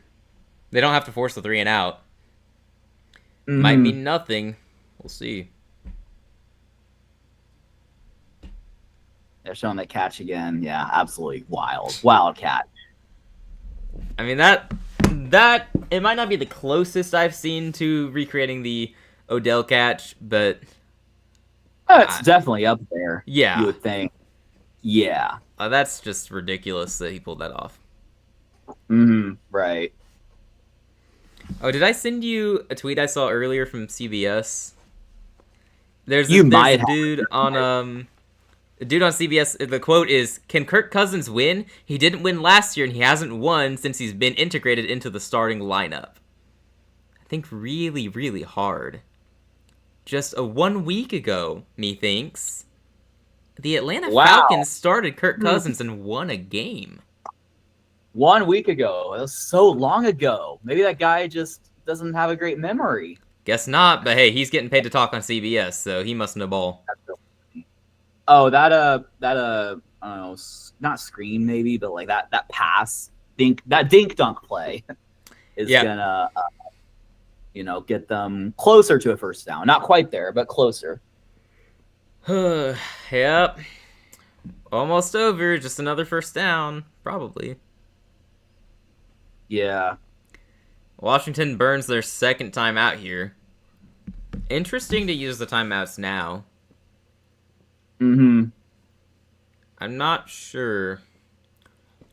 I mean, obviously, you get to stop here. You save yourself for 3 minutes. That's one thing. Give up the first down. I mean, okay. I guess I can see it. I understand. Yeah. I guess it'd be at the 2-minute warning by now if he hadn't. Probably would be. But then you give up the first down, and then you have all 3 timeouts and force a 3 and out. And it probably doesn't matter anyway, actually, just in the grand scheme of things. Probably not, but I mean, they're probably like hoping for a 3 and out and just like having the most time possible. Yeah. I definitely realize like coaches value time way more than timeouts. Seems that way. Makes sense. Yep. Alrighty. Come on, Bo Picks, come through for us. Oh, he's going to call a timeout to delay the game even further. Oh, all you had to do is take the snap. Yeah. It's almost over. We're almost free. We're almost free from this atrocity, from this debacle.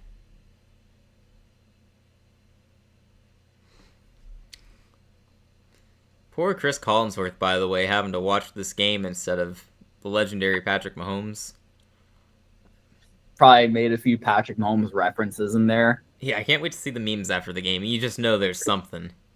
Say over under 2.5. Like I might take the over. There might have been like 3 references sprinkled in there at some point. The over feels right, definitely. Yeah. All right, here we go. 3rd and 4. Empty backfield for Knicks. Gee, I wonder what they're doing here. Yeah. Oh, that's a interesting. I mean, you assume they're passing. QB run right now. Actually, that could work. Nope, it's just the... incomplete. Oh, wow. Interesting. Washington keeps that timeout, too. I mean, they get the ball back. All right, look, we've suffered for so long. Give us an instant classic finish to this game. Might as well at this point, yeah. Well, this could actually end up being a good game at the end. Yes. We're being primed for a letdown, I know, but what a bad, inaccurate throw by Knicks there. Like, I would have expected him to hit that. It was only, 8 yards out? Yeah. No, sounds about right. Watching CBS sports shows or worse than watching ESPN? Seems that way based on the one clip I saw today. Yeah. Pretty bad. Oh, he got yeah, stopped. He got drilled there. Washington's got a long way to go. They only need a field goal to tie it, but Jake Moody is your kicker, so I don't know how much faith they have in him.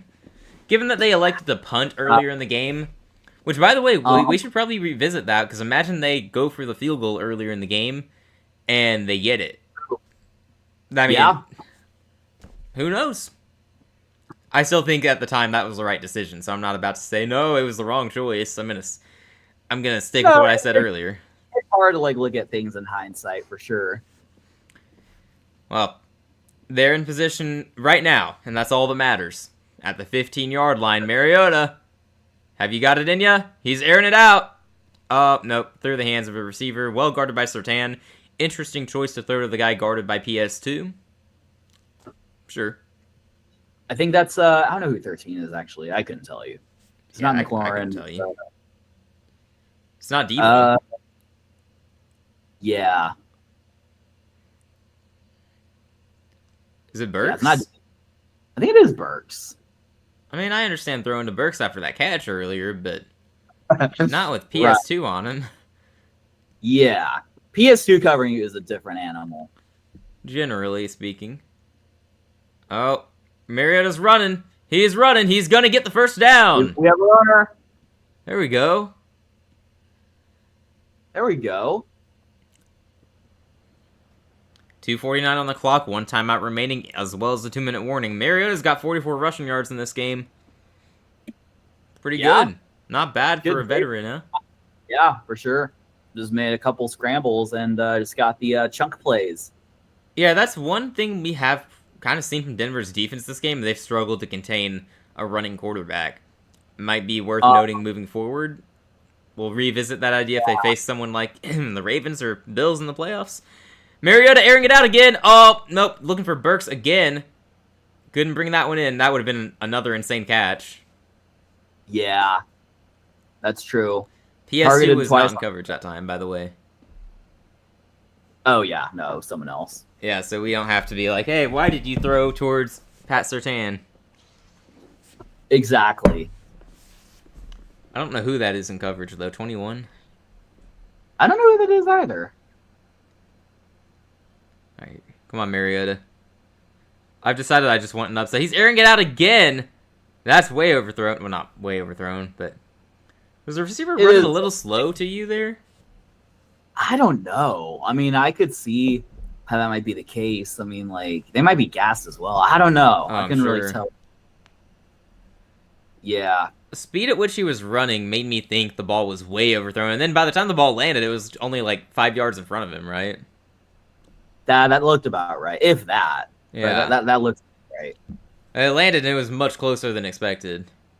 So, all right. They're getting bold here, airing it out. Like, actually taking deep shots here when they don't need to. 3rd and 10 now. Oh, caught. First down. No, they might not mark him. They might get him short there. Yeah. I think he did catch it, obviously, but when he went down, the ball was slightly short. Which, I mean, they'll just have to hurry up and just... is that 4th down, right? Yeah, 4th and 1 here. Have to run a play. They do. It's a handoff, easy first down. All right, good job on the hurry up there. That's true. Didn't give the Broncos defense any time to rest. Get the 2-minute warning coming up. There's a vote on Twitter, by the way, asking which catch was better, Puka Nacua or Treylon Burks. It's from the NFL Rumors account, but still. 419 votes after I just voted for Treylon Burks, and Treylon Burks leads. 64% of people are saying his catch was better, so... Cool. Oh, nice. Guess that is the catch of the season so far. All right. Well, there you go. I mean, we're going to watch a bad game. At least we have a cool catch to, just take away from it. Yeah. Shout out Treylon Burks. We did not realize you were still playing football, but good for you. Try to make something out of your career. Uh-huh. No, it's always cool to see a player who is declared a bust and then shipped off, but then they still figure it out at some point. Yeah, they get another chance or they, like, contribute. Yeah, it's pretty cool to see. And, like, I mean, he was kind of caught up. Like, now, obviously, he didn't, like, play well, so it's not like there's no responsibility on him. But he kind of got caught up in the whole A.J. Brown. Like, he was basically, like, traded for A.J. Brown, basically. Yeah, that had to put a lot of pressure on him, too, right? Yeah, he just kind of got caught up in the middle of it. But, yeah, I mean, just, I mean, we'll see if he can do anything meaningful in the league moving forward, but it's cool to see. It's a cool moment on Sunday Night Football. Yeah, we're giving him his flowers here, but to keep it in perspective, that's also his one catch of the game. That's it. So it's not like he's suddenly elite, but that was still an amazing catch. Probably one of 4 receptions this year. So yeah, that checks out. I'd rather have Mitchell Tinsley. Yep, go Mitchell.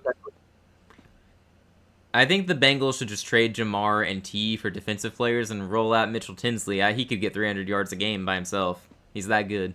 Yeah, no, he sure could. Yeah, he's pretty good. All right, I got a headline here in ESPN that I just saw. Rodgers calls out receivers after boo-worthy loss. In such a chaotic league, I'm glad that some things never change. Who did Rodgers call out? His receivers. Which his receivers have been bad, so there's that. But if only they had a guy like George Pickens in Dallas. He's been doing pretty good. I know. Isn't it crazy? They traded away an elite receiver for DK Metcalf, basically. Right. Yeah, I don't... Did we ever find out why they had to trade Pickens? Did he request a trade, or did they decide he's a locker room cancer?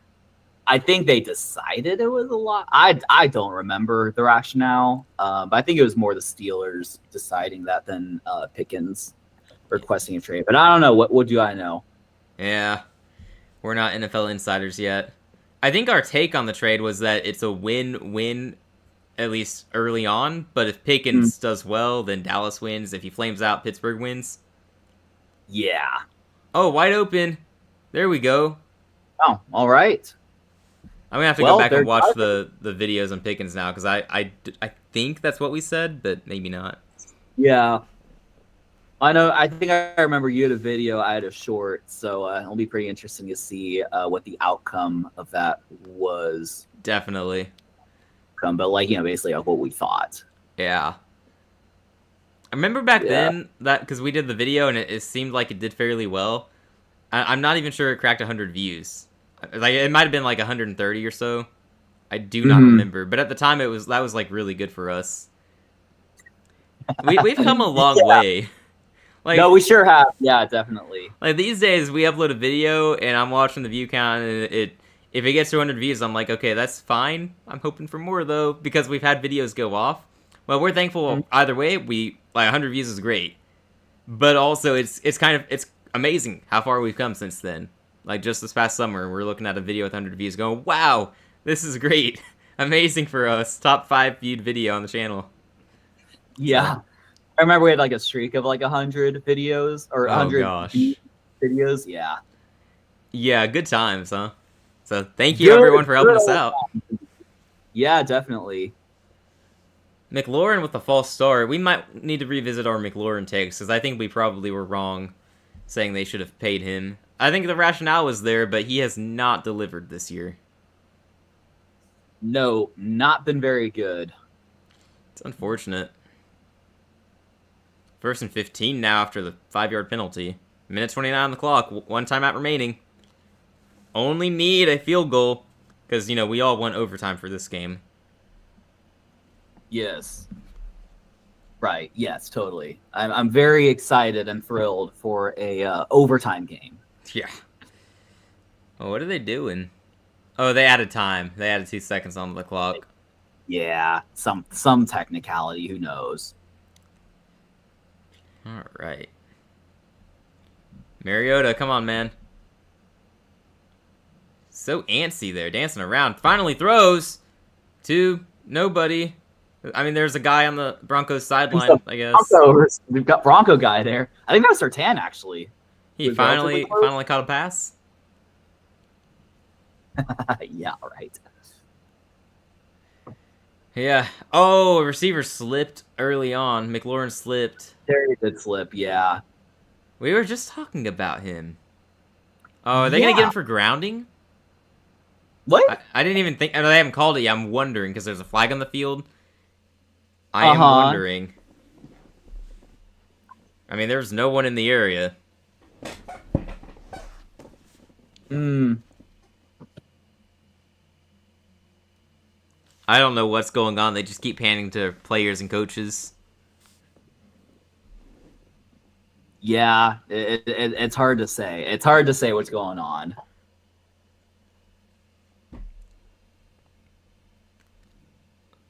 It's fun watching both coaches just speak passionately, not knowing what they're saying. Right. They do call intentional grounding, it looks like. Ow. Oh my gosh. That's huge. That is tough if like the receiver's route gets busted. Like, it's not really your fault. I mean, I guess grounding's grounding, but he did have plenty of time though. Well, he tripped. Yeah. Okay. I mean, Mariota wasn't thrown to anyone anyway. Yeah. That feels like the right call. I get that call for sure. That's tough for Washington, but shouldn't have done that. You could have thrown it away, but not like that. Yeah, definitely. That makes it 2nd and 25. Penalties are killing Washington now. Oh, for sure. And now it looks like they're blowing this dead, too, before it could start. What's happening now? I just want the game to end, man. Dude, put me out of my misery, please. Put us out of our misery. Like, this game is going on longer than it should. I think it is a pretty long game as well. I mean, we're over 3 hours right now. Mm-hmm. Yeah, absolutely diabolical. I don't know what happened. Were they adding time? Taking time off? I don't know. Alright, Mariota. Pressure's coming. Throws across the field. It's dropped. McLaurin couldn't bring it in. That's a tough grab, but that's your top receiver at the same time. We'll see the replay, but that looks like one that McLaurin has to catch. Uh-huh.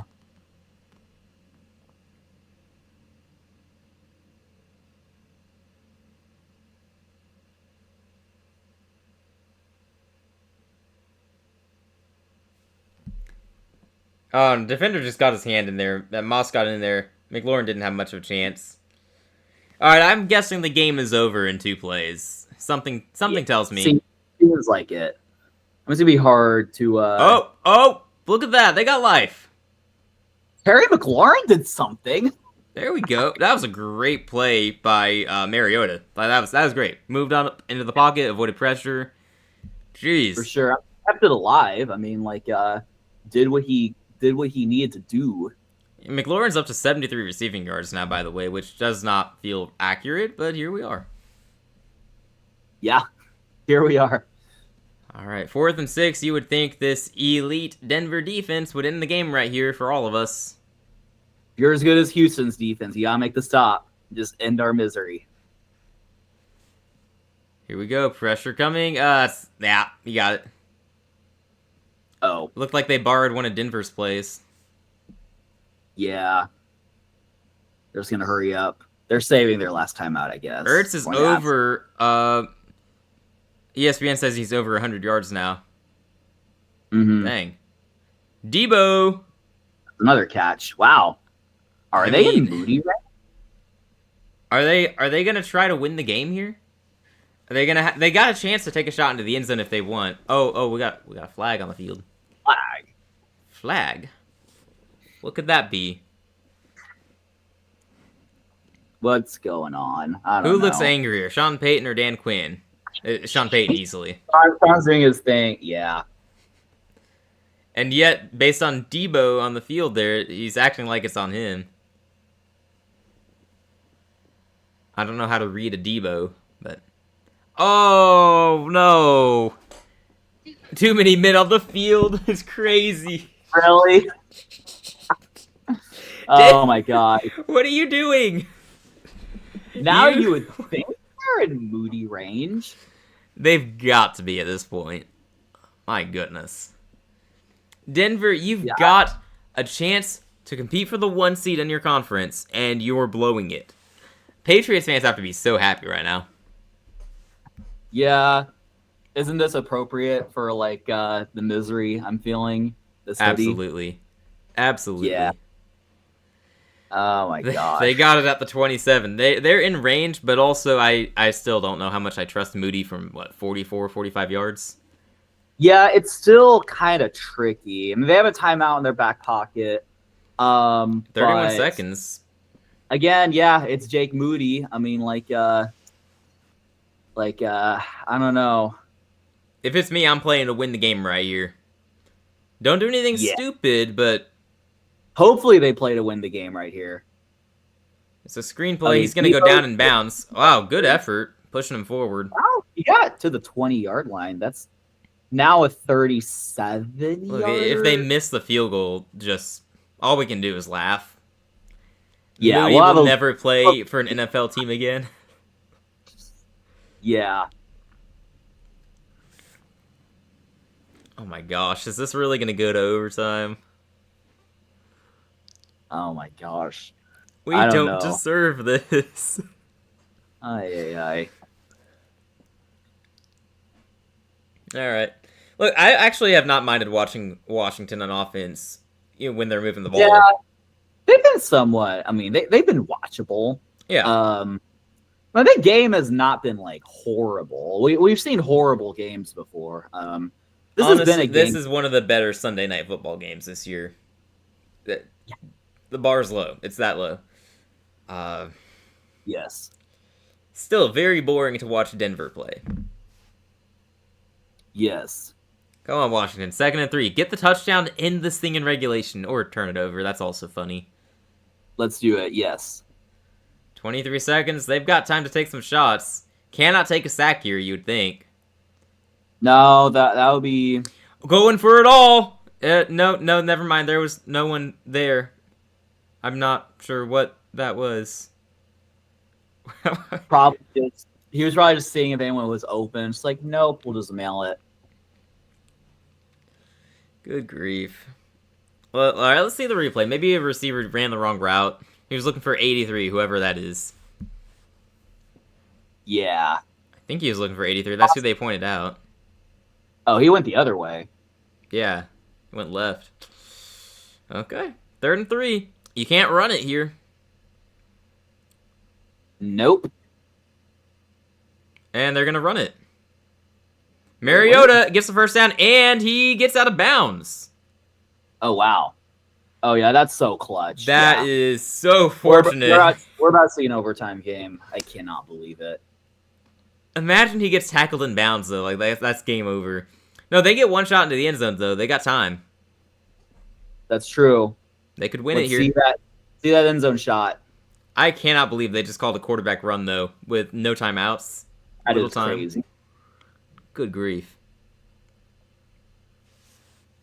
Ball at the 14. They can throw it right into the end zone here. Yeah. Gotta try. Oh, looks like Denver's going to burn a timeout. Might as well. Yeah, they should. I mean, Washington has all the momentum. I'm just like, yeah, he's going to burn one. Yeah, you got to draw something up here and try not to lose this game right now. Or I mean, Washington, like with their record and everything, they have like nothing to lose really. So like, no, nothing at all. You think they should just go all out? Might as well. And like, what if you lose? What's worse? Like, what you get a better draft pick? Yeah, if you lose, it's not the end of the world. You still have a benefit. If you win, then the coaches aren't thinking about the draft pick, but it is just kind of funny. For the fans watching, at least it'll suck if they blow it here, but at least it doesn't ruin your draft pick. So yeah, that's how I'd view it if I were a Washington fan. And as a Panthers fan, I've viewed it that way numerous times. So basically, various points in the season every year since 2018. Yep. Come on, Mariota. Into the end zone. That's going to go out the back. He had nothing there, and he knew it. Yeah, said nothing there. He knew it. Probably field goal. We trotting out Jake Moody yet? I might take one more quick shot here. You got to be immediate and intentional with it, though. Get it into the end zone immediately. Get a one-on-one matchup if you can. Go in there to just throw it away. Yeah, if there's no one there, immediately throw it away for sure. As long as there's time on the clock. Although, if he takes too long, it would be really, really funny. It would be funny. 0's on the clock. Washington loses. Maybe another timeout here for Denver. Mm-hmm. What else are you going to do with it? Ice the kicker from, 31 yards? Yeah, okay, that's a throwaway. Yeah. All right. Here comes Jake Moody. To tie it all up and send it to overtime. Surely he won't blow it, right? You wouldn't think. Wasn't he drafted in the 3rd round? Was that right? That's right, yeah. It's crazy. Not just because it's him, but just because in general, drafting a kicker that high is so rare. But, all right, 32 yards. We'll see if Denver bothers trying to ice him. I would, based on his history. Yeah. Okay. We're going to overtime. I'm so excited to watch this overtime game. I am now. I'm rooting for a tie. I'll suffer for another 10 minutes for a tie. Oh, it's gonna be more than that real time though. It's gonna be like 30 minutes. We're still here, if that. Yeah, I had my mind set. I was gonna play some Madden after this game for about an hour and then crash and get some good sleep. I might do it anyway, but Yeah, I got you. it'll just be Yeah, extended. Madden is a good way to spend that time. Yeah, I recently got back into it a week or two ago. I like where you can make yourself the coach and then do a fantasy draft and just build your team from scratch. That's fun. Yeah. I built a team with Cam Ward as my quarterback because I accidentally drafted a veteran quarterback in the first round. I think it was Tyrod Taylor. I don't know how I did it, but I somehow drafted Tyrod Taylor in the first round. So the next round it was either an old veteran or Cam Ward. So I was like, okay, I guess I'm going Cam Ward. And then I drafted an all-rookie offense because at that point I was like, I don't care. I already ruined this. Let's have some fun with it. And then I developed all the rookies, so it's all good. Yeah, that's true. I feel like in these fantasy drafts, like you get a lot of rookies and young players. Like that's actually a good strategy. Yeah, like Ashton Genty is my running back because for some reason no one else drafted him within the first few rounds, and he's leading the league in rushing. Woohoo! Don't ask what difficulty I'm playing on. That's irrelevant. Okay. Yes, totally irrelevant. Doesn't matter one iota. Look, I'll make it more difficult after my first season. Okay, I'm just warming up. Yeah, I got you. All right, they're doing the coin toss. This game is going on so late that my family's sending me texts saying they're going to bed. They're probably wondering if I'm even okay, having to suffer through such a game. I mean, I would be wondering if you were okay too. If I was a family member, you were locked in a room watching this game. The sad part is I'm not locked in. I could escape if I wanted to, but I'm committed. Yeah. Right. Yes. The commitment. All right. One more intermission, okay? I've earned it because of we getting overtime. I'll be back in like a minute. Sounds good. Just right there, so it's like not even a long journey. Does it even count as intermission? I'm not sure.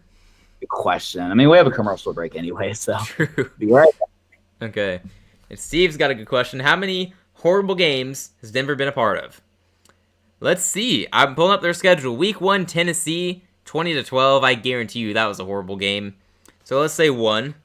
They played Indy in Week 2. I think that was actually decent. The game against the Chargers in Week 3, I think that was a decent game as well. Came down to the wire. The Bengals game was a blowout, so that's an ugly game. Philadelphia was an ugly game. The Jets game in London, gosh, I pity London fans. The Giants game was entertaining for 1 quarter, and that's it. The Broncos game was a blowout. The Cowboys game was a blowout. The Texans game was ugly. The Raiders game was ugly. The Chiefs game was ugly. You could argue that every game Denver has played has been boring, horrible, ugly, because they're just horrible, boring, and ugly to watch as an offense. A few of their games you could argue have been pretty good, though, but those are early in the year. Steve's asking how many horrible games Denver's been a part of. It depends how you frame it. Like, this offense has been horrible every week, so... Their best performance was against Dallas, and that was a blowout, so I feel like that's also just a horrible game to be a part of. I'm looking at that Indy game, and that's the only game I can really confidently say was a good game. I think. I don't know. It's been rough. It's been a tough one. You could argue for the Giants game for the fourth quarter alone, but if you have to argue for 1 quarter alone, then that's pretty telling. Yeah, Denver is just a gross team. That's about it. Yes. But yet they're 9-2 about to be, or are they 8-2? 9-2? No, they'll be 10-2, right? If they win, right? Yeah. Yeah. So they're 9-2 about to be 10-2, is what I was trying to say. Yeah.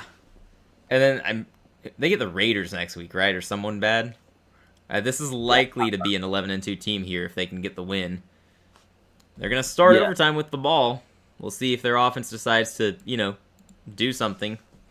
Mr. Dink and Dunk himself going out onto the field. There we go.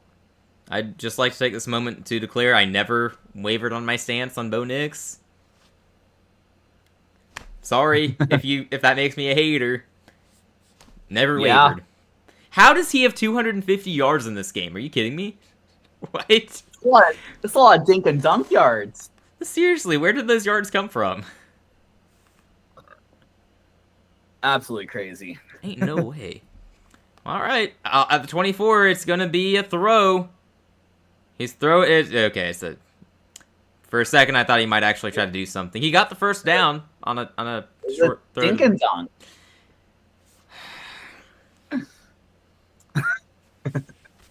A Broncos-Eagles Super Bowl might actually end the league. Like, people would boycott it. We just vote on which teams make it so that we can avoid that. Good grief. Right, that would be great. The Dink and Dunk Bowl. The Dink and Dunk Bowl. Let's go ahead and trademark that. That's what we're calling it if those teams make it. Yes, I'm here for it. Alrighty, at the 36 now. 35, it's 35 and a half, I don't know. Bringing pressure, Knicks. Oh. Okay. I mean, it's Dink and Dunk, except Knicks was on the run, so it counts for more. I guess, yeah. Still the same Mm-hmm. play. Yeah. Good job by Harvey there picking up the block. Like, Harvey made that play. Good grief. Uh-huh. Bleh. Bleh. Made it to overtime just for Denver to dink and dunk down the field for the win. I mean, I know Washington's going to go on offense, but... Yeah. Yeah. I mean, Denver's just going to chew all the clock and then give Washington little to no time to, like, respond, basically. Or they're going to score right here. Oh, they almost made it to the 10. Jeez. Getting there, yep. All right, we might be approaching the end. We might. If Washington goes 3 and out, I'd take that. It's one way to end the game. Evan Ingram getting involved there. A slant, right? Well, not a full slant, actually. He had kind of a stop and go sort of thing. I don't know what you would call that. That's like what I did in the Turkey Bowl. It was like went one way and then tricked the other, yeah. All right, now I see the visual on the field. Yeah. It was a little longer of a stop and go, but yeah, that's kind of what happened. There you go. Well, Dink and Duncan's working so far. Might as well keep it up. It's another one. Short pass completed to whoever that is. I think that was that Sutton, I think? He's good. Sutton's good. Yeah, he's fine. Yeah, solid wide receiver 2 caliber player. Maybe he could be a 1 somewhere else. I guess some people have argued that, but it's a little late at this point in his career. Yeah. 2nd and 4. You would think it's a run or a dink and dunk. It's a run, and that's a touchdown. All right. Okay. RJ Harvey. All right. Good for you, buddy. Oops. RJ Harvey breakout game. Does he have enough yards to call it that? I mean, he has the fantasy points, which I have him in a league. Fair enough. Yeah, I mean, 2 touchdowns. I mean, he has receptions as well. Yeah, it would be. He's having a good game. It's a productive game. Yeah. All right. And he's helping out with the blocks too. That doesn't show up in the stat sheet, but he is showing up with the blocks. PAT is good. A tie is still in play here. That's true. I mean, if you're Washington, you might as well just drive down the field. Although if Washington scores, they might just go for 2. I think they'd go for 2 at that point. They're not playing to tie. They got nothing to lose. And Dan Quinn's aggressive anyway. Mm-hmm.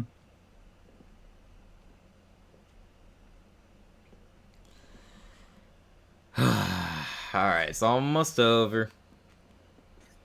Mariota interception now.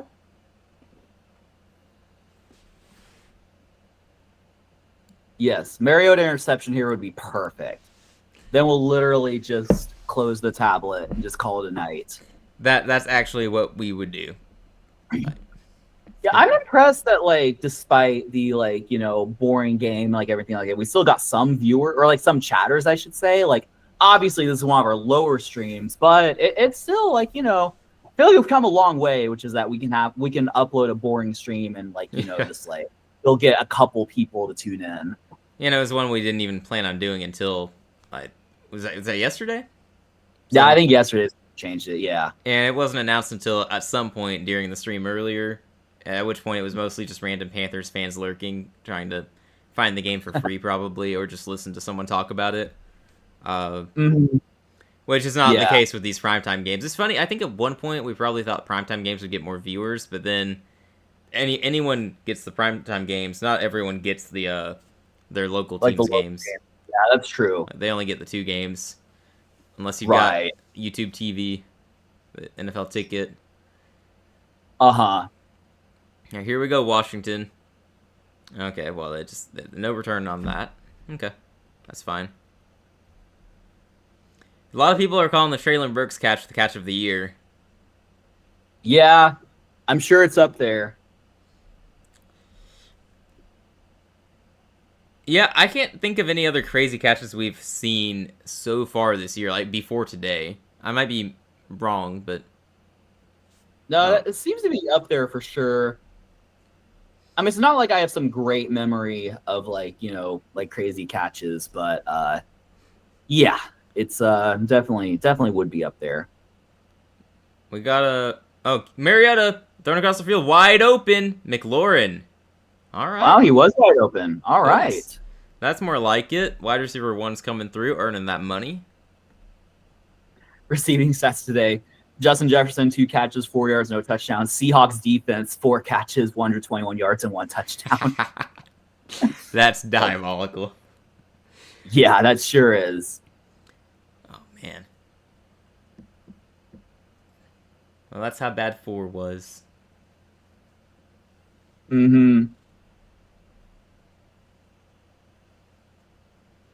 Mariota. He's got great protection. Going deep. Oh, he might have him. Oh, gosh, he was overthrown. He had him, though. That was a bummer. Yeah. Well overthrown. Should have been able to hit him in stride there. That's tough. Yeah. I mean, you can tell this is a Commanders team that has nothing to lose. Like, they are playing and fighting for the win. Being aggressive and gutsy. I like it. You have to actually connect on one of these deep shots, though. Someone on, I think that's CBS, like the pregame, predicted Max Brosmer throw for 485 yards. Oh, that's a good joke. That is fun. Who did that? It was a joke, right? This is a no. He goes by Mooch. I'm trying to remember what his name is, but he's like someone kind of reputable. I mean, I'm not saying like I know like from this, like. I mean, well, he gets paid to talk about sports, so. I feel like he's a coach or something, like a former coach. Mooch on NFL Network. Steve Mariucci. I think he's a former NFL head coach and current sportscaster. Yeah, he was a head coach, I think, for the Jets. No, for the Lions. That explains it. Lions, 49ers. Yeah. So, yeah. Oh, Mariota almost picked off. Oh, almost a pick. We were almost free. Yeah. It's okay. Just one more play. I feel like it's over here. Yeah, I think so. I mean, but we've seen Mariota clutch up in these situations earlier tonight. We have. He could do it again. I don't care enough about these teams to really, root for that outcome. I'm ready for the game to just end, and I'll go get a snack, play some Madden, and sleep. That's my plan. Sounds good. Here we go. Pressure's coming. Oh, he's going down. Oh, he doesn't go down. Oh, then he's throwing. Okay. All right, it's over. Yep. Intercepted. Oh, wait, no, there's a flag. There's a flag. What? No way. Is it going to be like... Pick it up, ref. Let the game end. Oh my gosh, ref.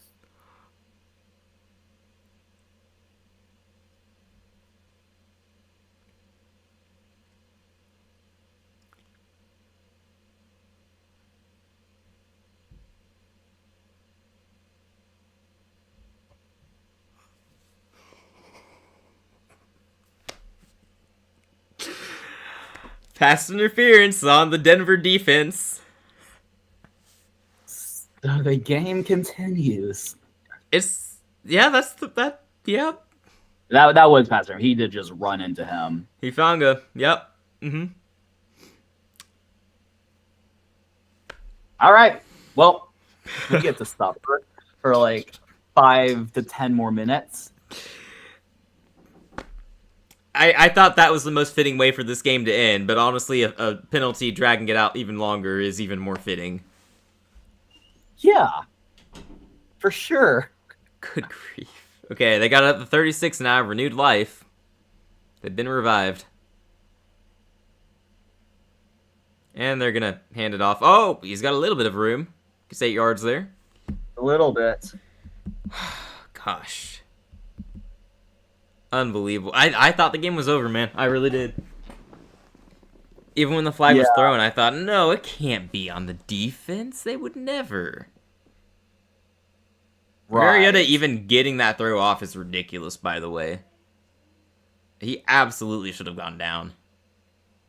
Huge credit to him for even getting the throw off. Like, without that, there's no penalty. No, that's true. I mean, he's playing well. Like, I'm not saying he's like playing great, but like he's playing well for like a backup quarterback, just like who shouldn't really be starting games. I mean, he's just kind of has to do it. No, he's doing exactly what you want a backup quarterback to do for you. Realistically, what you want a backup quarterback. Obviously, you want him to do perfectly well, but realistic expectations, he's meeting those. Yeah. All right, come on now. 3rd and 4. Got at least 2 more plays. Denver going to bring the pressure here? Nope, they drop back into coverage. Across the field, he's open. Oh my gosh, McLaurin in the end zone. That's a touchdown. What? Oh my gosh. No way. Oh my god. Oh, no. There's a flag. Why did you do that? Oh, there's holding. Really? Offense. What?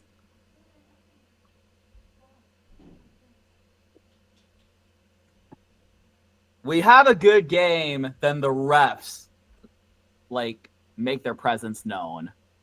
Well, okay, that was an egregious holding, but still. Can't be grabbing, I think it was Bradley Chubb. Can't be just like...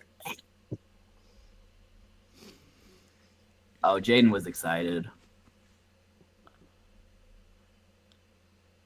So it's 3rd and 14 now. Yeah, I don't even want to speak anymore. Yeah. Good grief. Every great play is followed up with something egregious. I mean, the hold was egregious. Obviously, the call was right. Mariota going for it all again. Oh my gosh, he's got him. Oh my gosh, he got the touchdown. No, he's short. I don't know. Will they mark him down? Oh my gosh. I cannot believe that. That's a surreal sequence of plays. Washington refuses to die. They sure do. They're going to get the touchdown and fail the 2-point conversion, aren't they?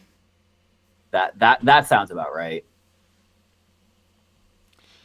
1st and goal. They'll have it at the 1. I thought he was going to get it in for the touchdown, but Debo's not as fast as he used to be. Yeah. Not quite as fast. A little chunkier these days. A little bit, but that's okay. He's had a good season. No, Prime Debo easily gets in, though, you would think. Maybe I'm crazy for thinking that. What a throw. What a catch. Yeah, definitely. I mean, easy catch, but great job getting open. Yep. No, great route running. Great, run after the catch. Great catch. Good throw by Mariota. Yeah, it was a good play all the way around. Man, whatever happens, this is a gutsy performance by Washington. Really going for it. I mean, Ben, is this cause concern for Denver? I mean, I think we all kind of knew they were a little bit fraudulent, but I don't think it causes concern. I think it just validates everything negative that we've said about them. Yeah, that sounds about right. I'm surprised not because of Denver, but because of Washington. Mm-hmm. All right. Yeah. Got to run. That's not going to get anywhere. I'm going to have a goal line stand in the game. Wouldn't that be gross? Let's not do that. We've come so far. I want Washington to punch it in here. At this point, yes. Might as well. we didn't come all the way for it to end sadly, you know? If it's gonna be sad, Nope. let it be funny. Indeed. Lost a little bit there. So it's gonna be 2nd and goal from 3.5-yard line.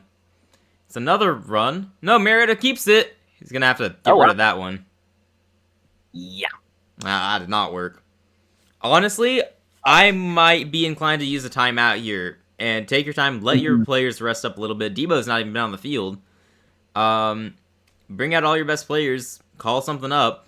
If you fail on 3rd and goal, use another timeout. Like, because if you don't convert if you don't score the touchdown, what's the point of keeping those timeouts anyway, right? Yeah. So if it's me, I'm absolutely using a timeout right now. There's no point in keeping it.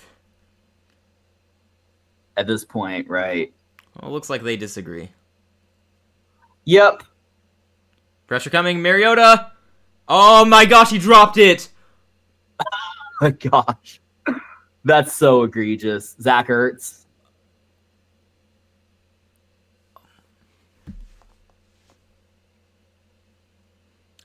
There aren't any more words to describe what we're watching. That is right in his hands. Defender didn't cause that. That was all Ertz. Yeah. Shout out though to Tufanga, who kind of like knocked it out. Or did what he needed to do in coverage. Because he's the guy who got the penalty that won the game should. Okay, timeout now? Finally. Now you're going to have that one timeout left that you just have no need for. Right. I mean, I guess if you get the touchdown, decide to go for 2, then you use it. I guess. Sure. Potentially. Yeah.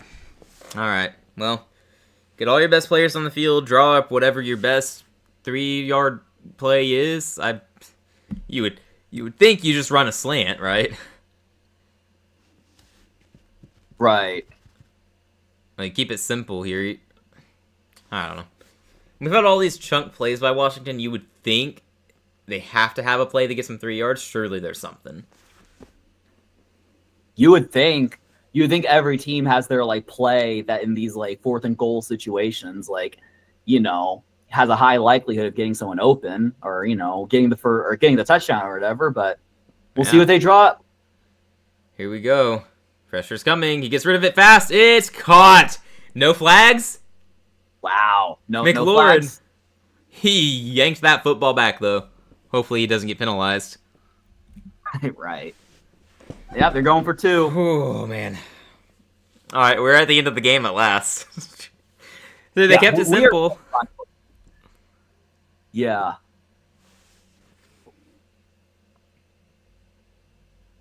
Man, what a great throw. I got it right in there. All right, here we go. 2-point conversion. Just use the timeout to think it over. Someone's using a timeout. You would think. Denver calls the timeout. All right, well, if I'm Washington, I'm going to go line up, see what they show us, and then call a timeout. Well, let your players have a break here. I guess the alternative is also you don't want to give their players too much time to rest. Sure. They're getting time here, so. Yeah, you might as well. Man. I would love a tie, because I think ties are funny, and also it's really funny watching people get upset about it. But I understand. You got nothing to lose. You may as well go for it. I get it. At that point. It's the right call. Uh-huh. Yep. Here we go. Washington's not going to use that timeout. They're going for it. Empty backfield. Gutsy all night. Do they have one more big play in them? Joined the backfield now by the running back. They're bringing pressure. Mariota throws. Oh, no. Oh, that's so disappointing, man. Broncos, hold on. Well, whew. iPad closed. I mean, good for Denver. I don't care. I don't know how you can feel good about that. I don't care about the outcome either. It was like I mean, on paper, it looks like, 27-26 classic or whatever the score was. But Oh, yeah. Denver, it was an ugly game. Your offense is abysmal. You should, quite frankly, be ashamed. You only put 20 points up on this defense in regulation. right. Shame. Yeah, sure. Absolutely crazy. Like, congrats that you're 10-2 and likely winning your division and hosting a playoff game. I don't believe in you. I don't know why anyone would, aside from your defense, which is good. Like, this was a gross game. This is not a team that should be able to go on a playoff run. And if they make it to the Super Bowl, I really don't want to watch. Just Yeah.